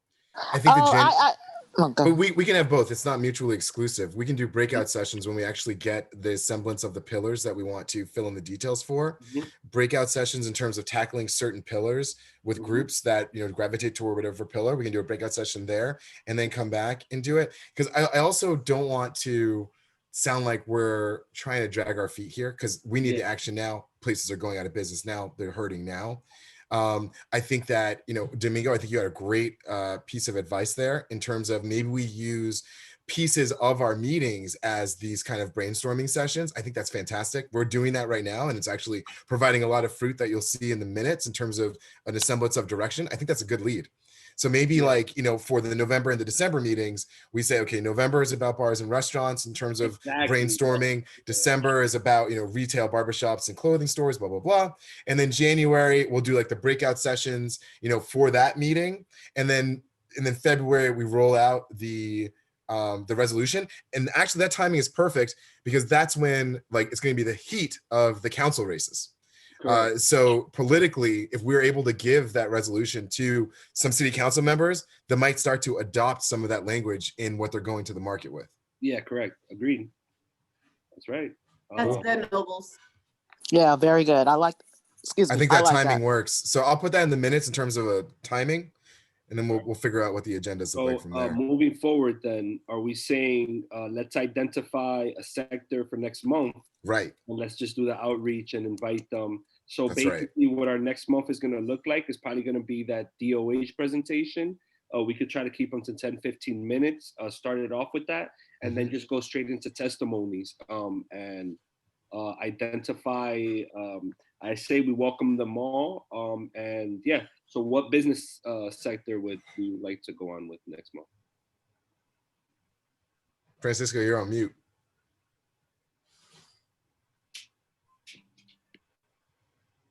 Oh, he wasn't saying anything? So, Ashley, are you alive? Yes, I am. Ah, there you are. So, Ashley, what you think? I'm all for it. I think that this is particularly important, especially at this time now. I know folks have talked about like what the next 6 months holds. In speaking to some business owners on my block, and Domingo, you know this, it's really scary to think about what's like how the tides are about to continue turning. So yeah, I'm on board with this. All right, so I would say let's go with the majority of businesses here, according to the comptroller, are barbershops and salons. That's the biggest composition of businesses within our community. So really, yeah, that's amazing. I think it was like 74% of storefronts are barbershops and salons. He gave us like a nice little, remember, Tanya? Wow. Got like a little booklet. Oh yeah, it was very surprising. Yeah, it was barbershop and salon make up the vast majority, like 70% or 73% of the businesses within our community. Okay. So that's the November meeting then. We'll invite some folks here to speak on that. What do you think we want to do in December? Go ahead, let me know. Quick question on the November meeting is the we moved it up because of the election. Okay, I don't know. Yeah. Yes. Right. Mm-hmm. Yeah, I moved it up a week to the second Tuesday because the first Tuesday is election day. The election day, yeah. Okay, so it's the second Tuesday of November. We can't afford Good call out. distractions that day. Right. I took that entire week off from work. Where we at, Nobles? To Bishop? Nobles. I mean, shit, if I need to get out of the country real quick, you know. But look, listen, so December meeting, right? So we could, I mean, bars and restaurants have usually been very broadly represented at business development meetings. So maybe since it's retail time period, it's Christmas and Hanukkah and everything, maybe retail might be a good time to have the December meeting. And then bars and restaurants, we can bring them back in like the main January meeting. How about delis and supermarkets? Do we want to incorporate them into retail? It's a good question. Yeah, that's a good idea with the supermarkets because we don't hear from them now. But yeah, maybe we can all incorporate that because people are going to be using the supermarkets more holiday time, or at least hopefully that would be a high traffic place. They What made do you a lot of think? money too. They raised the milk to like $10 once during Corona. Yeah, that's true. There you go. I don't know. Yeah, I'm wondering what's the priority in terms of who's suffering the most, you know, like who's really, I hear like barbershops and salons, right? That makes up the 70%. But for me, it's kind of like ticking, who's suffering the most? Who do we need to help the most? Who needs to know about EIDL the most right before December? And like, what can we really do within the next, you know, month and a half to help the most people, if that makes any sense? Well, business is still being done, even though we have this parallel path of creating the resolution. So, you know, like, you know, for what Domingo said before, like, we're still going to have, you know, pieces of our, you know, foundational agenda to, you know, advance the community business conversation. So I'm not too worried about multitasking here. But it is a concern for sure if we get too far down the path of brainstorming. But Domingo, do you want to add anything to that? Because that's more time management. Yeah, and I think what we could potentially do is add a 15-minute conversation to resources so that it's not only that's a good call. Yeah, it's not only meant for a particular, like the testimony. What we're saying is we're receiving testimonies right now, so we're going to be targeting specific sectors for the testimony aspect of it, not necessarily the entire agenda. You get it? So we could still say if there's a deadline for December and we want to encourage businesses to participate, it's like, all right, cool. We have the DOH presentation followed by a resource, right? And being able to bring somebody to present on those resources, and then we go into testimonies, and we're able to synthesize whatever we gather from the conversation. Added that to the minutes. Yeah, that's a good Lauren, call. 15 minutes on resources. Fantastic.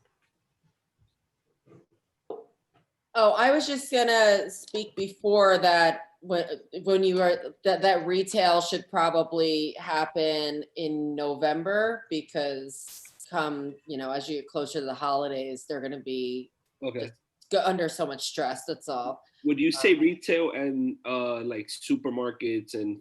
And I was really trying to think about that, right? Because you're straddling between F and B, but I feel like with restaurants I feel like supermarkets are going to fall. I don't know. It's hard. It got me too. Supermarkets and bodegas and everything are doing really well, from what I understand. That's actually a great point, Lauren. Yes, that's true. That's a great point. You know, I really feel like retail, like Jennifer's store, and I'm also thinking about like there's a lot of different medical, you know, it's like yeah, we're in a pandemic right now, but there's a lot of different medical places. Like, I don't know if you guys know Ronnie Barbaras, who owns Washington Heights Pediatrics. He's also next door to us, and I know that you know, he had to shut down. 185th and Broadway. That one? I think he's slightly south of North End. So I think he's like 180. He's just north of the bridge in Washington Heights on the east side on Broadway. Yeah. It's like a blue and yellow sign. But like, so I don't have the whole, I only have the restaurant part of the comptroller's booklet. I don't know the whole thing. So I don't know who would be to identify first, but I feel like retail heading into Christmas, and leave the bars and restaurants out of it, maybe.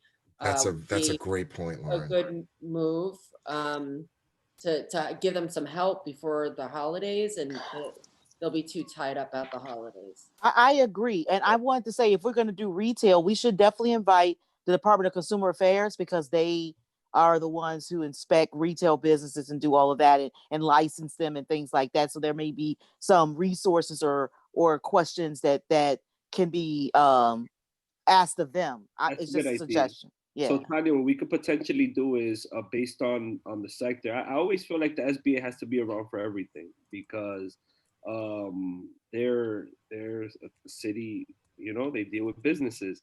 But I do feel like identifying other agencies that cross with those sectors, I think, is extremely important. So it's Thank you, Lauren. Thank you. That was good. Yeah. Lauren. So what I put down the minutes, Domingo, is Yes. I too also am aligned. I think that we should definitely flip retail into November. Correct. And I think that we should focus though on like mom and pop clothing stores. There was another one that you had brought up because to Lauren's point, like groceries and bodegas are doing very well right now. There's no ifs, ands, or buts about that. So I'm not really sure if they should be the ones like really kind of spearheading the policy at this point. But you know, mom and pop clothing stores, you know, local doctors' offices and stuff like that could be very important. Florists and hardware stores would be good. Hardware stores, right. Yeah, and florists, Coffee there's shop several. and cafes. Coffee shops, right, bookstores. L'Oreal. Yes. Yeah, what were you gonna say? Oh, no, I was, my name is L'Oreal. I am the newly hired small business development director. I took the place of Jackie Tessman, who really paved a lot of what's been going on in Washington Heights. And I did want to let folks know that we do have the Washington Heights Commercial Districts Needs Assessment, which might be helpful for folks. Yeah, Jackie did that presentation, I believe, like a month before she left, right, Tanya? I think it was like a month or two. Yes, Okay. she did. Okay. Very good. Yeah. So as everyone's been mentioning, you know, we have, 449 storefronts. And then, of course, as you said, beauty nail salons, we have 41. For full service restaurants, 36, et cetera. And then, I mean, even with the coffee shops, they're pretty heavy in the neighborhood. So it would be nice to include coffee shops as well. Cool. So what I'll do here then in the minutes is that I'll say like retail, sans, groceries, and bodegas. It's like the opposite.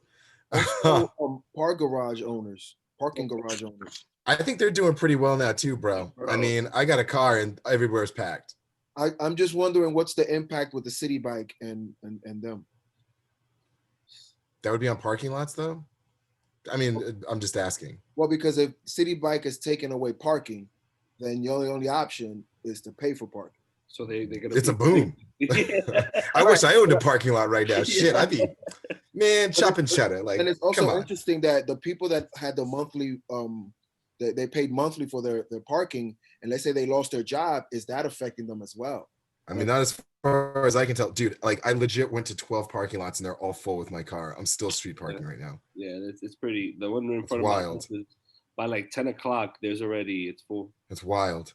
Yeah, bike shops are doing great too. Yeah. Yeah. I could invite us Manny, the one on 181st and Bennett. He's pretty cool. But look, I mean, let's just throw retail in the soup here. Everything except for groceries and bodegas. This All would be right. in November. Does that sound good? Yeah. Easy. And then I think we do barbershops to your point and salons in December. Their business is always kind of moving, but it's also like the number one entry to small business in our area. So that's important that we look after those entrepreneurs, of course. And then we invite bars and restaurants back in our January meeting to kind of see where we're at. And I think it's extremely important for us to be able to frame the conversation as well. So yes, and just a time check is 8:56. So we're With your priorities. Our 2-hour mark. So I would say let's finish up the conversation with just being able to understand the type of conversation we want to get, what type of information we want to be able to get and collect from all the individuals that attend the meeting. I mean, I think that can be really organic. I think that we go in with like a set. Maybe we make the pillars before, and then we just have like a brains, and I'll take the minutes and put them all down and stuff. But it's not necessarily to align on anything while we're there, but it's just to source the ideas.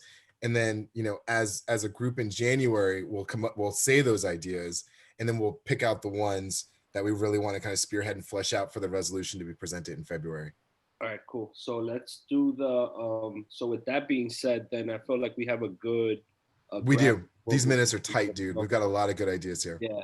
Does anybody else want to add anything else to it? I would though like to get Lauren to speak on her petition for next month, because that potentially helps other small businesses hear what's already going on within the different sectors and hopefully inspire them to do one as well. Yeah, and I mean, and just to be clear, so we just did, it's going back to what you said before, it was tangible asks that makes sense, right? That very few people could argue with. And that is, we're still on the state level, still being sorted out on the city level, but basically it was all of us coming together and being like, why isn't this happened yet? Why aren't we, like, we have no runway. What is going on here? There's a whole host of other things that we need to get accomplished for sure, but this was just a start. So I think, Tara, you're circulating that to Tanya, right? And I'd be happy to talk about it. And yeah, I have it. I'm gonna send it out. Yeah, who knows what additional traction will happen. And please, if you guys believe in it, sign it, send it to your friends. Harlem Public's about to repost it again. We're trying to get, I think my goal is to get to like 1,000 so I can start barking some more. And yeah, we're at like 500 right now. All right, perfect. So we'll look into it. We'll share it via email. And if you feel that the petition speaks to you, just make sure you share it out. As far as the town hall, is there anything else we would want to speak on prior to next month's meeting? I feel like it's also trial and error, right? Next month we'll also be able to see where we had to be better organized and better structured for the next month. So I think we could build on each month to make sure that by the time we have a resolution, we're pretty solid. Francisco, you in a closet or something? Who, me? No, my son has a remote, so he's turning it off and on. He's going crazy out there.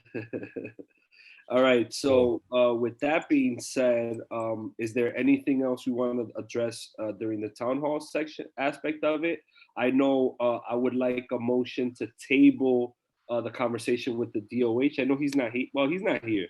So I just put reschedule for next month. Yeah, we'll reschedule it. And now we have our partnership conversation. So I know L'Oreal, welcome. Jacqueline and all our partners always had a section where they could speak on, announce any upcoming events, any initiatives you have coming up. So feel free to take this time. You got 5 minutes to just basically let us know what time it is.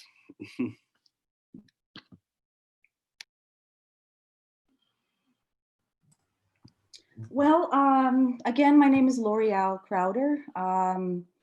I actually started in August and I replaced Jackie Tessman, who I mentioned before, who really, built the foundation in terms of the campaign in Hungry in the Heights, It's All in the Heights, which helped us partner with a number of the merchants in 2019, particularly with Coogan's, where we had the launch. And we're continuing on with this particular grant with Avenue NYC. And what we did provide, as Jennifer Wilson mentioned, was the virtual book clubs where we partnered with the two bookstores, Word Up Community Bookstore, and then Sisters Uptown. So we were able to leverage the bookstores in particular who were struggling by providing monthly, bi-monthly book clubs that are on Zoom, of course, which has been quite successful and has really helped in terms of reaching out to local artists, which we've partnered with the Northern Manhattan Arts Alliance.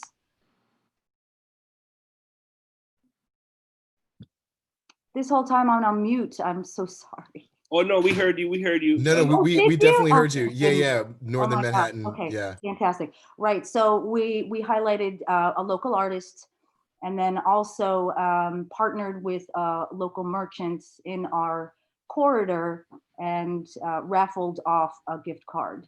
So that's one of the components in terms of the Avenue NYC programming, which, we've, helped keep. Now you're muted, Now L'Oreal. yeah, that was my cat. This cat. And what we're going to do is we're going to revamp the campaign, particularly with the shifting. With pre-COVID and post-COVID, the landscape is changing, as we know. So we do, we've lost a couple, but we've gained a couple. But I don't know, in respect to the 50 plus merchants that we do work with, who else we've lost, but it includes, of course, Coogan's and then Latin Bar and Grill. But at the same time, we are welcoming two new, a bakery, Tres Leches Cake, ! And then Pizzeria La Antica, which is actually between 157th and 158th. So I'm not able to give a full report in terms of, how many businesses have been lost, although it looks as though it's, I wouldn't say minimal, but, if anything, the biggest loss was Coogan's, for sure. So we will, and in fact, I think folks already, and thank you for announcing the gala for Cloth's 168th anniversary, which is in November. And I apologize because I don't have the date on me, but that's something to look ahead to as well. So that's pretty much the report that I have. And I did want to sort of share my information if folks wanted to reach out. I'm also, very keen on assisting folks with connecting you to certain businesses, such as the beauty salons and the barbershops, because we do communicate with folks. So I'm happy if you need assistance finding panelists or what have you. And then, of course, just emphasizing, getting the word out about the commercial district needs assessment. And I'm sorry I missed that meeting, but I think that it's been quite helpful in terms of connecting with merchants, just so they have an understanding of what the landscape, the business landscape is in Washington Heights. So Tanya, yes. So thank you, Tanya. I really appreciate you giving me time to speak. And I hope to speak with you, Tara, at some point. And thank you all. I really, this is one of my first meetings. So it was unbelievably informative, and I'm very appreciative. So if anyone would like to get a hold of me, I'll be sure to share my information with Tanya. But I'm looking forward to, what's ahead in November and December. So sure. Thank you so much for Jackie was always very, we understand Cloth does a lot of great work in the lower heights, and really do acknowledge what their contributions are to our community as a whole. But once again, thank you. Thank you, Tanya, for serving as a bridge for a lot of the conversations that occurred today. It's been a hectic month, schools opening, this uncertainty. So now the new normal is not knowing what's next. This like information void that we're in, where we're deprived of a lot of the reality of things. And it's a shame. And I always say this, like when you work in a school and you find out that school was postponed a week on Twitter, you didn't even get it from your immediate boss. So now all the information is coming via social media, which is another new normal, but again, we do what we can with what we got, and we just got to keep moving forward and making sure that our community keeps getting access and equity. But thank you so much, L'Oreal. And now I know we have the thanks, L'Oreal. We have the committee rankings. we have to submit this before the end of the month. So I know that we have to be able to identify what our community deems as important. If we want to keep it the way it is, we just have to rank whatever items they are. And yeah, so I send an email out to everybody so that you can have access to it. What we could also do is, I guess, email it to me because this was usually done in person. I don't know how it works now. Usually what I would have done is brought blank sheets, gave it to everybody. We identify what new items we would like to include. But now it's like, how do we do this virtually? I don't know. So yeah, go ahead, Nobles. I have an idea how to do it virtually. It looks like it's already in Google. Is it in Google Docs already? No, this is an attachment. This is no, okay. It's an What we attachment. can do is upload the right ones to Google Docs. I think there's two of them here. There's Capital, right? And then there's, what's this other one? It's Capital and Expense. Expense.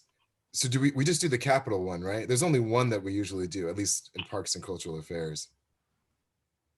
Do we do both of them? Because what I'm proposing is that we put it into Google Docs. You make a tab of this because it's an Excel for each of the different board members. And then each board member goes in and does what, either do it through color coding or do it through ranking.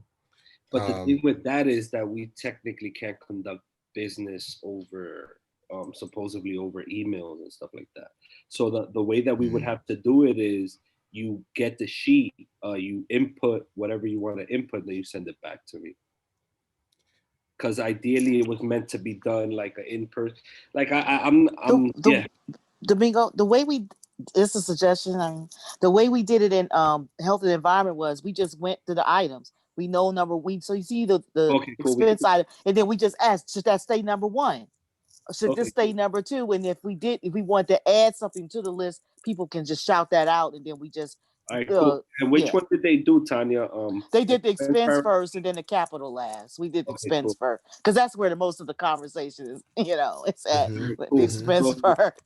I'll read over what we have as business development, and I'm looking at the expense priorities. So the committee's first priority was Spanish-speaking health inspectors. The second priority was funding for business committee resources guide for new and existing businesses. Number 3 was education campaigns on potential impact of the inward rezoning on businesses. And number 4 was marketing support for businesses. Is there anything folks want to add, or would you like to modify how the committee ranked it? I have one suggestion. Yes. Number 2, which is funding for a business committee resource guide for new existing businesses. Because of the climate that we're in, maybe make that number 1. Okay. Instead of number 2. We still need to address the Spanish-speaking health inspectors, but since I just feel like we need some type of, the resource guide, how people can navigate. Maybe that would include like resources and law and federal aid and things like that might end up being, it's just my opinion. So yeah, because the thing is that the inspectors were also raised during today's conversation when Peter spoke about how you have individuals who just come in there. Imagine language being a barrier on top of that. Sure. Mm-hmm. All right, Domingo, when I'm looking at these 4, right, I think I'm with Tanya. I think the resource guide should be number 1 because everyone's challenged right now. Okay. I think personally, Spanish-speaking health inspectors should be number 2. Okay. Because, as even, Peter brought up before about, possible like over policing of certain demographics, making sure that, there's an equity involved with, with how inspections go, so on and so forth to accommodate the demographic that we have in our neighborhood. Number 3, I think should be marketing support for businesses, because along the lines with the support, along the lines with the support for existing businesses and in terms of resources, like marketing is going to be key to get the foot traffic going again as we hopefully get in the spring and we're able to save some of these businesses. And I'll be honest, like the rezoning piece of it, even though it's important, it's going to be changing. Like it's still in court right now and it's going to be going back and forth. So I'm not sure if we can hang our hat on anything there. Okay, cool. I agree with Nobles, the whole order. Okay. Does anybody disagree? Perfect. So what else? We're looking at, is there anything we should add to the request?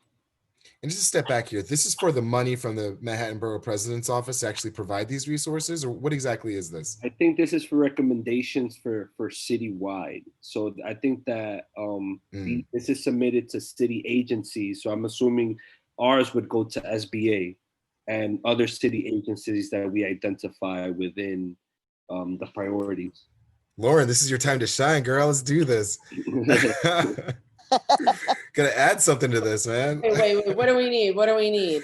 So what we're trying, like, explain it again to me. It's just priorities that our committee identifies priorities, and then these are sent over to city agencies to be able to understand the needs of particular communities. So it's basically just suggestions that we're giving city agencies around ways they should spend their budget. And the number, remind me what the number one was. I remember agreeing with it. Number one was funding for business committee resource guide for new and existing businesses. Number two is Spanish speaking health inspectors.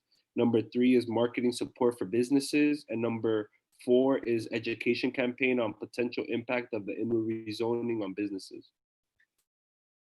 Yeah, no, I would agree with all of that. I mean, I think from this phone conversation when Jennifer was on before, I spent a lot of my time talking to different bar and restaurant owners that have no idea that certain resources are available to them.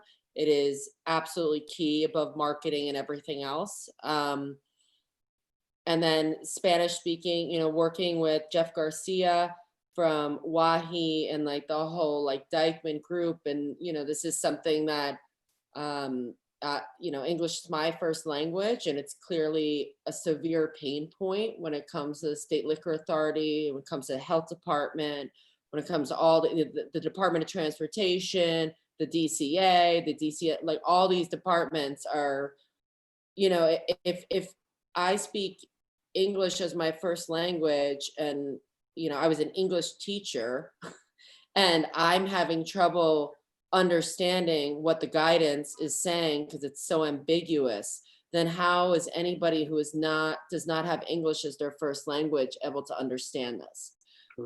So it's very, very important. Question, Lauren, is there a text system for small businesses that provides you with communication similar to how we have in the DOE, where it's like there's central communication systems where you're able to opt it into a texting system where you're constantly communicated on, hey, this new legislation was passed that might impact small businesses. So like a suggestion for SBA basically.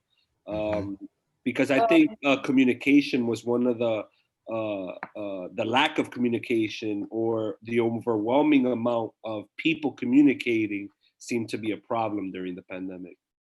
Yeah, I mean, I've kind of whittled it down to my sources, and it's not to say it's not still overwhelming, and there's misinformation flying around everywhere right now, like even propane heaters versus vestibules versus 50% versus forward side, like no one knows the answers to these things because they actually haven't been, the mayor just wanted to come out and announce it without having a clear-cut guidance on exactly how this is going to work between the FDNY, between the DOB, and the DOB has multiple divisions that have to get involved in this through city planning and the DOT, whatever. So no, I don't think we have something like that. Tara might correct me, but I don't get any kind of updates of that nature. Yeah, I've got something to add to, so for Lauren's pain point here, I've got something to add to this. I think it's a little bit different than resources. Can we add a virtual org chart of city departments and responsibilities online org chart? Because if we have all these different divisions saying like they're in charge of this, they're in charge of that, but it's more like word of mouth passed down freaking oral tradition in terms of who who's responsible for what and who can help you. Let's get this down online so it's like an interactive org chart. We should put expenses to making that happen. Yeah, So 'cause can you we know- add that to this list? You know what I also noticed, Nobles, as well, that the city agencies were actually providing updates pretty frequently on their online sites. The thing is, I feel like people, I don't know if it's access, but people weren't just reading it, because a lot of the questions I would get, I would refer them to the SBA site. They'd be like, "Well, I can't find it." I go on to it, and it was literally like the front page, the home page of the. So I think it's like, how do we make it more accessible? Or, like I think it also has to do a lot with accessibility, because there's this misnomer where people automatically assume that because a business owner is bringing in capital, like these folks have an understanding of technology, for instance. You know what I'm saying? I think technology is part of it, but I think it's also a lot like, Tara and I had this conversation earlier where I am fortunate right now that I'm not in triage, so I can work on my business instead of in my business. I was in triage. I didn't have employees. We had to lay most people off. So the moment we were able to bring almost all of our staff back, I was able to suddenly free up this time. I didn't even know what to do with myself. And I'm like, shit, I need to start advocating. I need to start figuring this out and taking control of my destiny. And a lot of people are not in that position. Like Jennifer is her own employer, she is the employee. So how is she supposed to be spending all this time understanding, what's available to her and advocating or getting involved in these different conversations, because she doesn't have the time to do it. She has to run her business. And this is a triage situation that many business owners are in, and they can't afford to bring people back to help so they can work on their business instead of in their business. Yeah. So Christina, you were going to say something? Yeah, I was gonna say, as a financial coach that helps individuals with all these applications, they're not the easiest to understand. Sometimes they're just like super long. It's difficult language to understand. Like it's even difficult for me sometimes, and I could understand why a local citizen or a small business owner who has all these other things to take care of, as Lauren is saying, may not necessarily have the time and also understand the application. So I feel like there should be more local people, just explaining 1, 2, 3. This is how you apply. This is what you're eligible, and 3, making it super simple to understand. They're not always easy, trust me. And then going back to the list of the expenses, I wanted to say that along with what Lauren was saying, making sure that the resources are bilingual, that that they give them in English, but also in Spanish, because we have a lot of people in our community that won't be able to read a English application. Domingo. Yes. May I thank you for Christina. Those are excellent points. I wanted to see, is it possible? Does this make any sense? You know how like we had navigators for the new healthcare with ACA? Is it possible we can have like a navigator system for businesses, where people, like as far as what Christine was saying, where there are places and people where they can go to navigate them to the resources that they, based on their situation. Technically, that's available, Tanya, because they have in 181st, next to the post office, they have you have the bid on 181st, right? Right. Who applies for grants to be able to educate businesses. Down the block from there, you have Workforce One, right? Who doesn't only work with individuals, but also works with businesses. Right. I believe there's other city agencies within that building as well that are supposed to be providing some sort of resources to local small businesses. The question is, I think I think that we're going in a feedback loop here because the term resources in our number one objective here, or our number one choice here, is so broad Yeah. that Right. we're having a conversation on the specifics of what resources are. And so if we want to put the specifics of a resource into this, then we need to align on what that is. But if not, we can let resources, in the current form of it, be the umbrella. Because I think how previous folks did it was they wanted to make sure that it was broad enough where it didn't limit what I'm resources. certainly not doing that. Yeah. You know. So Well, maybe those navigators can be expanded, because I don't know. Like, it seems like people still don't know what resources are available. So I don't know if we do have those systems in place, maybe, I don't know. Like I said, I just feel like there's still so many people who don't know. So we have two potential asks right now, Tanya. So we have the business resource navigators, to make it more specific, and then we have Nobles having a virtual city map, basically. What the agencies are and what they provide. Organizational chart. Of responsibilities and roles. Sure. Yeah. And I think we got a case to really push this and make this higher up on the list, because the board only made it like the resource guide, or whatever we end up calling it, 42.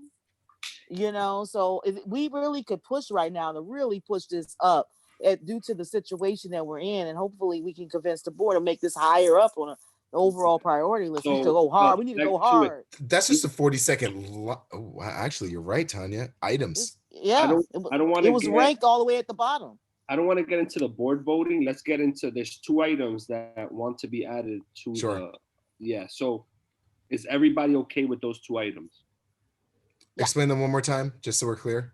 So you have item which would be number 45, right? Nobles categorized it as an organizational chart with roles. Yeah, online organizational chart with roles and responsibilities of virtual, right? Yeah. Virtual organizational chart.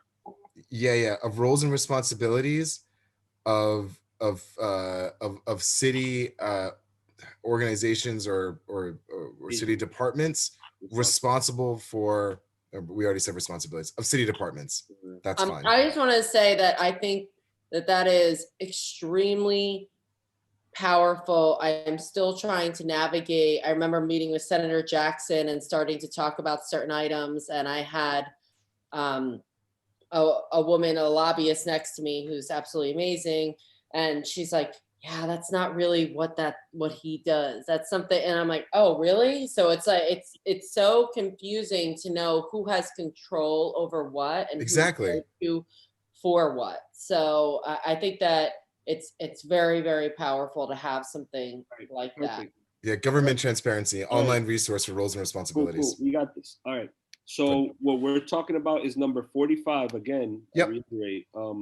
Virtual organizational chart of roles and responsibility for city agencies. I think that we put that as number 2, to be quite honest, because even Spanish speaking. We're just saying that's number. Just added. Yeah, cool. yeah. And then the next one is the resource navigator for small businesses. Is that what you were referring to, Tanya? Yeah, because if there is a way for us. Okay. It's okay. Oh yeah, sorry, yeah.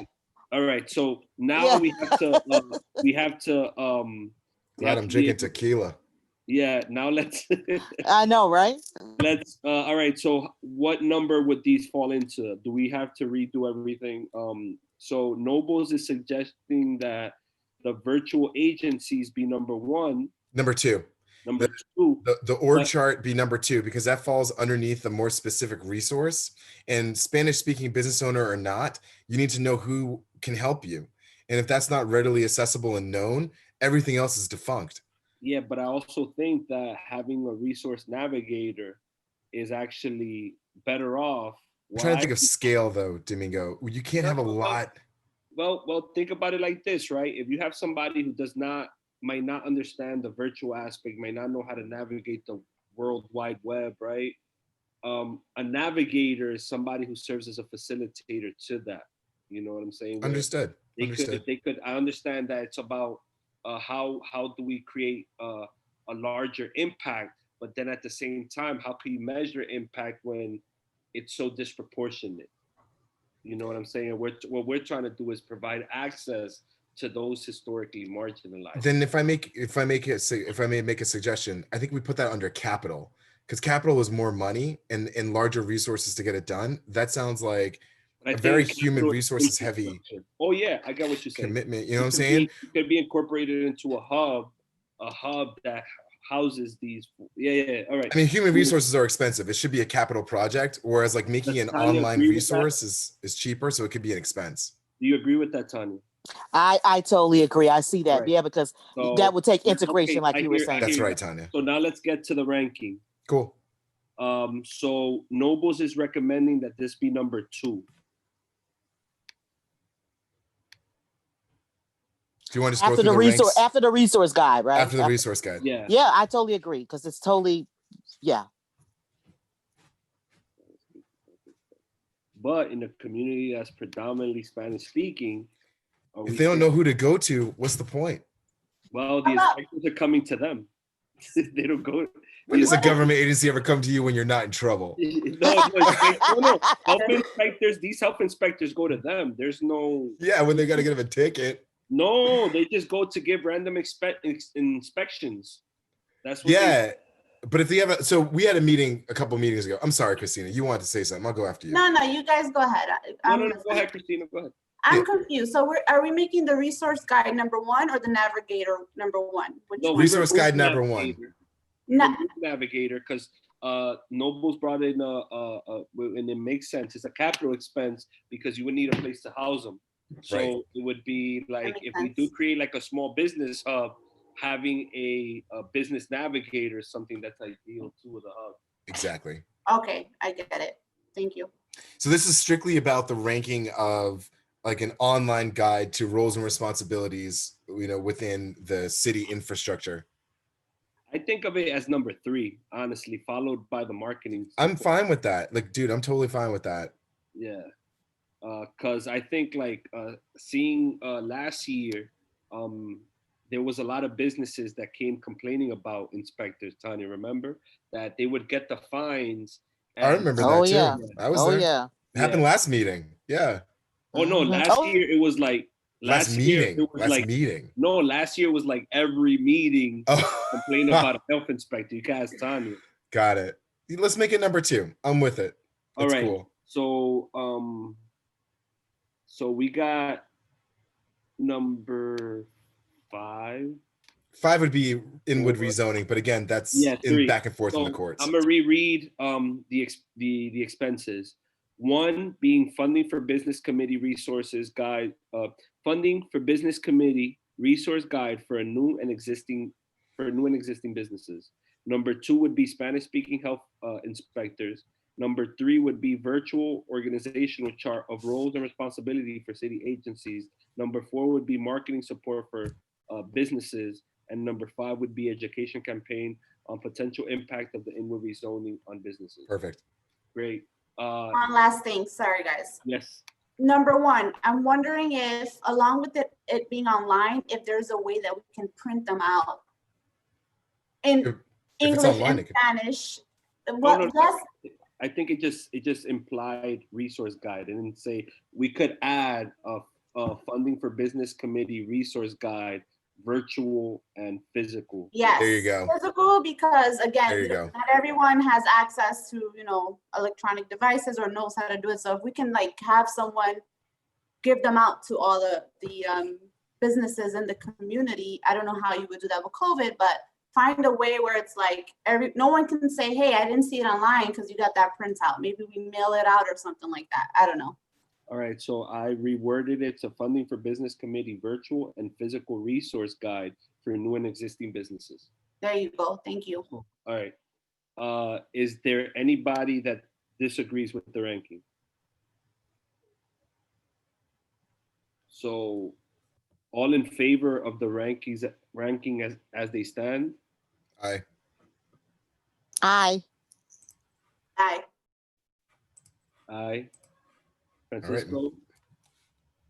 He's still here? Yeah, his screen is off. I don't see him. I'm Oh, he here. is. I'm here.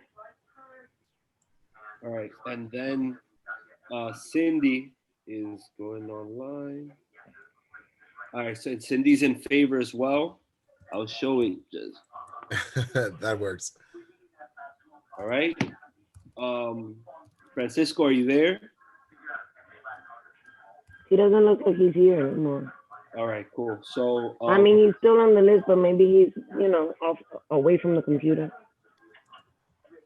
oh, I'll ask him when he gets back. So let's switch over now to Capital. Cool. Look at what you got at number one. Look how quickly he's gonna fit into what Noble's with the navigating.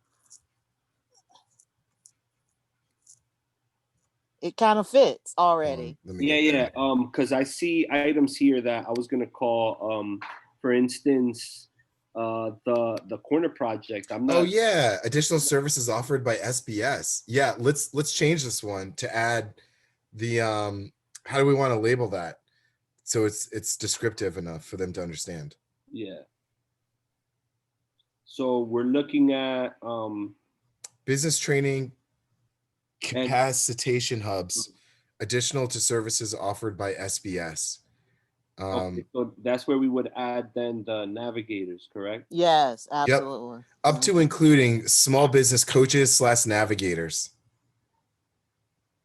In-person coaches / navigators. Not necessarily like, it could be virtual, it could be in person, but there's someone there, like if we're questioning.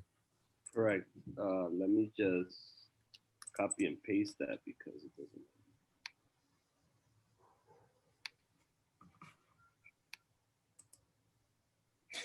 And we should add the old up to and including, so it's like everything in between down to personal, personal coaching. Yeah.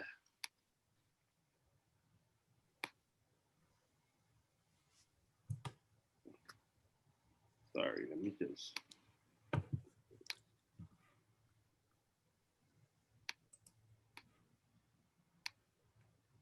All right, so we have.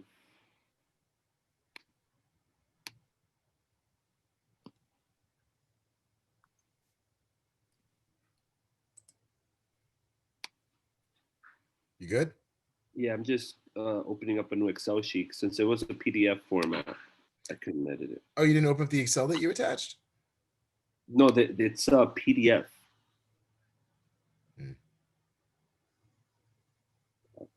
Expenditure. I love the cats, L'Oreal. Just they are like, we want attention now. This is our time, mama. If there's a keyboard, a cat will walk on it. There's no ifs, ands, or buts about that. Thankfully, no keyboard, although the tail swishes on ever so often. So. All right, cool. So here we go. I mean, you sent me the Excel sheet, Domingo. Oh, I did? Yeah, man. It's in your email. Oh, no, because I think I found only I opened up the PDF, but it's okay. All right, so we're looking at business training capacitation hub, and we're including. So after the parentheses, up to and including personal coaches / navigators for local businesses. Including personal. Up to and including. Up to and. That's important. Yeah, and including personal coaches. And / navigators for local businesses. / resource navigators. Small businesses. Resource navigators. Okay. Fantastic.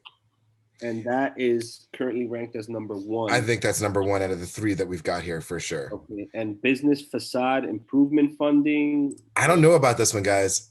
I don't think so. Like, business has changed completely in New York. I don't think facade is a big deal. I think like weatherproofing will be a big deal in terms of outdoor eating and things like that. I'm not sure if they count that in this. Agreed. So weatherproofing. Weatherproofing, yeah, like outdoor eating. I agree. Shit, dude. I mean, it should be like that's good. Bigger. Like it should be bigger. It should also be like, we've closed down streets before. It should be an entire, to your point, Domingo, an entire infrastructure statement here where it's not just money. Yeah. It's all about the city planning aspect of it. Exactly. Exactly. So like weatherproofing, safer streets initiatives in terms of we shut down streets in summer times or whatever for like bigger dining experiences. Like there's a lot. I'm not even sure how we even package all of that in, but the money that needs to go to that should be a capital expense. Here we are legislating from our community board. Absolutely. No, I agree. Absolutely. And plaza investments. I think like seeing Yes. what's happening in Dykeman gives us. Yes. I felt as a driver also like that them closing down that street didn't really impact my ride as I assumed, right? So I think it's very important to also identify that there are closable streets that don't necessarily impact the traffic flow of a street. You know, it's just being very strategic, and that's where city planning comes in. So maybe it's a line item, maybe it's a new line item, and we put this mofo as like number 10 between nothing and the rest of them, is that we put like we put traffic. No, that wouldn't be it. It would be like it's a community city, like a city planning strategy to be able to or a study on city planning. This is straight to the point. Infrastructure and business and business subsidy, infrastructure and business subsidy support for optimized open restaurants. I mean, but it's like I was gonna like the reason why I was stuttering there is because it's restaurants, but it's also like I guess restaurants are like the only thing that really needs help from a business perspective in that regard. Like you're not shopping for clothes on the street, right? I mean, city fairs and stuff, but that's easy. You can shut down the street for no time for that. And business support and business incentives, you said, right? You know, subsidies. Yeah, because we should get, I mean, as rich as New York is, to your point, like we should be getting subsidies if the rich pay their fair share when it comes to the health of our communities and when it comes to small business. So infrastructure and business subsidies to support the optimization of outdoor dining. Yes. Yeah, I mean, I'm sorry to jump in here. I've been listening. This is something that Lauren and I would be all for. She just took her dog for a walk. But I'm sorry to interrupt, but this is huge. This is something that we would welcome hugely. I know she was in the past talking to Gail Brewer's office about making it easier for street seats and street closures for outdoor dining for uptown, that this is very common downtown. And you hardly see it uptown at all. Why? Why is more of this going on uptown? So I also think it goes back to the point of the disproportionate, like how certain communities are even looking at that LA, right? And I think that's something that we have to discuss and potentially bring to our committee is the disproportionate impact or the disproportionate ticketing of businesses within our community. 100%.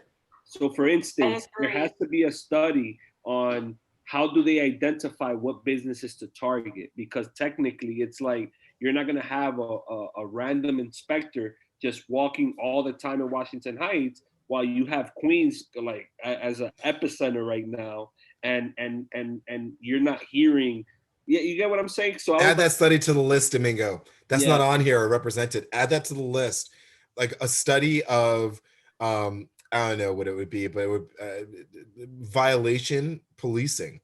Over inspecting, like over policing, over inspecting. That would be subjective to put over inspecting, but just say a report on inspections down by zip code or something like that. Report of. I can say that I know that the Department of Health, from our experiences and all the communications we've gotten from them, has made, I don't know where this came down from, but a strong effort in this time to have their inspections be more about education and not about ticketing and fining.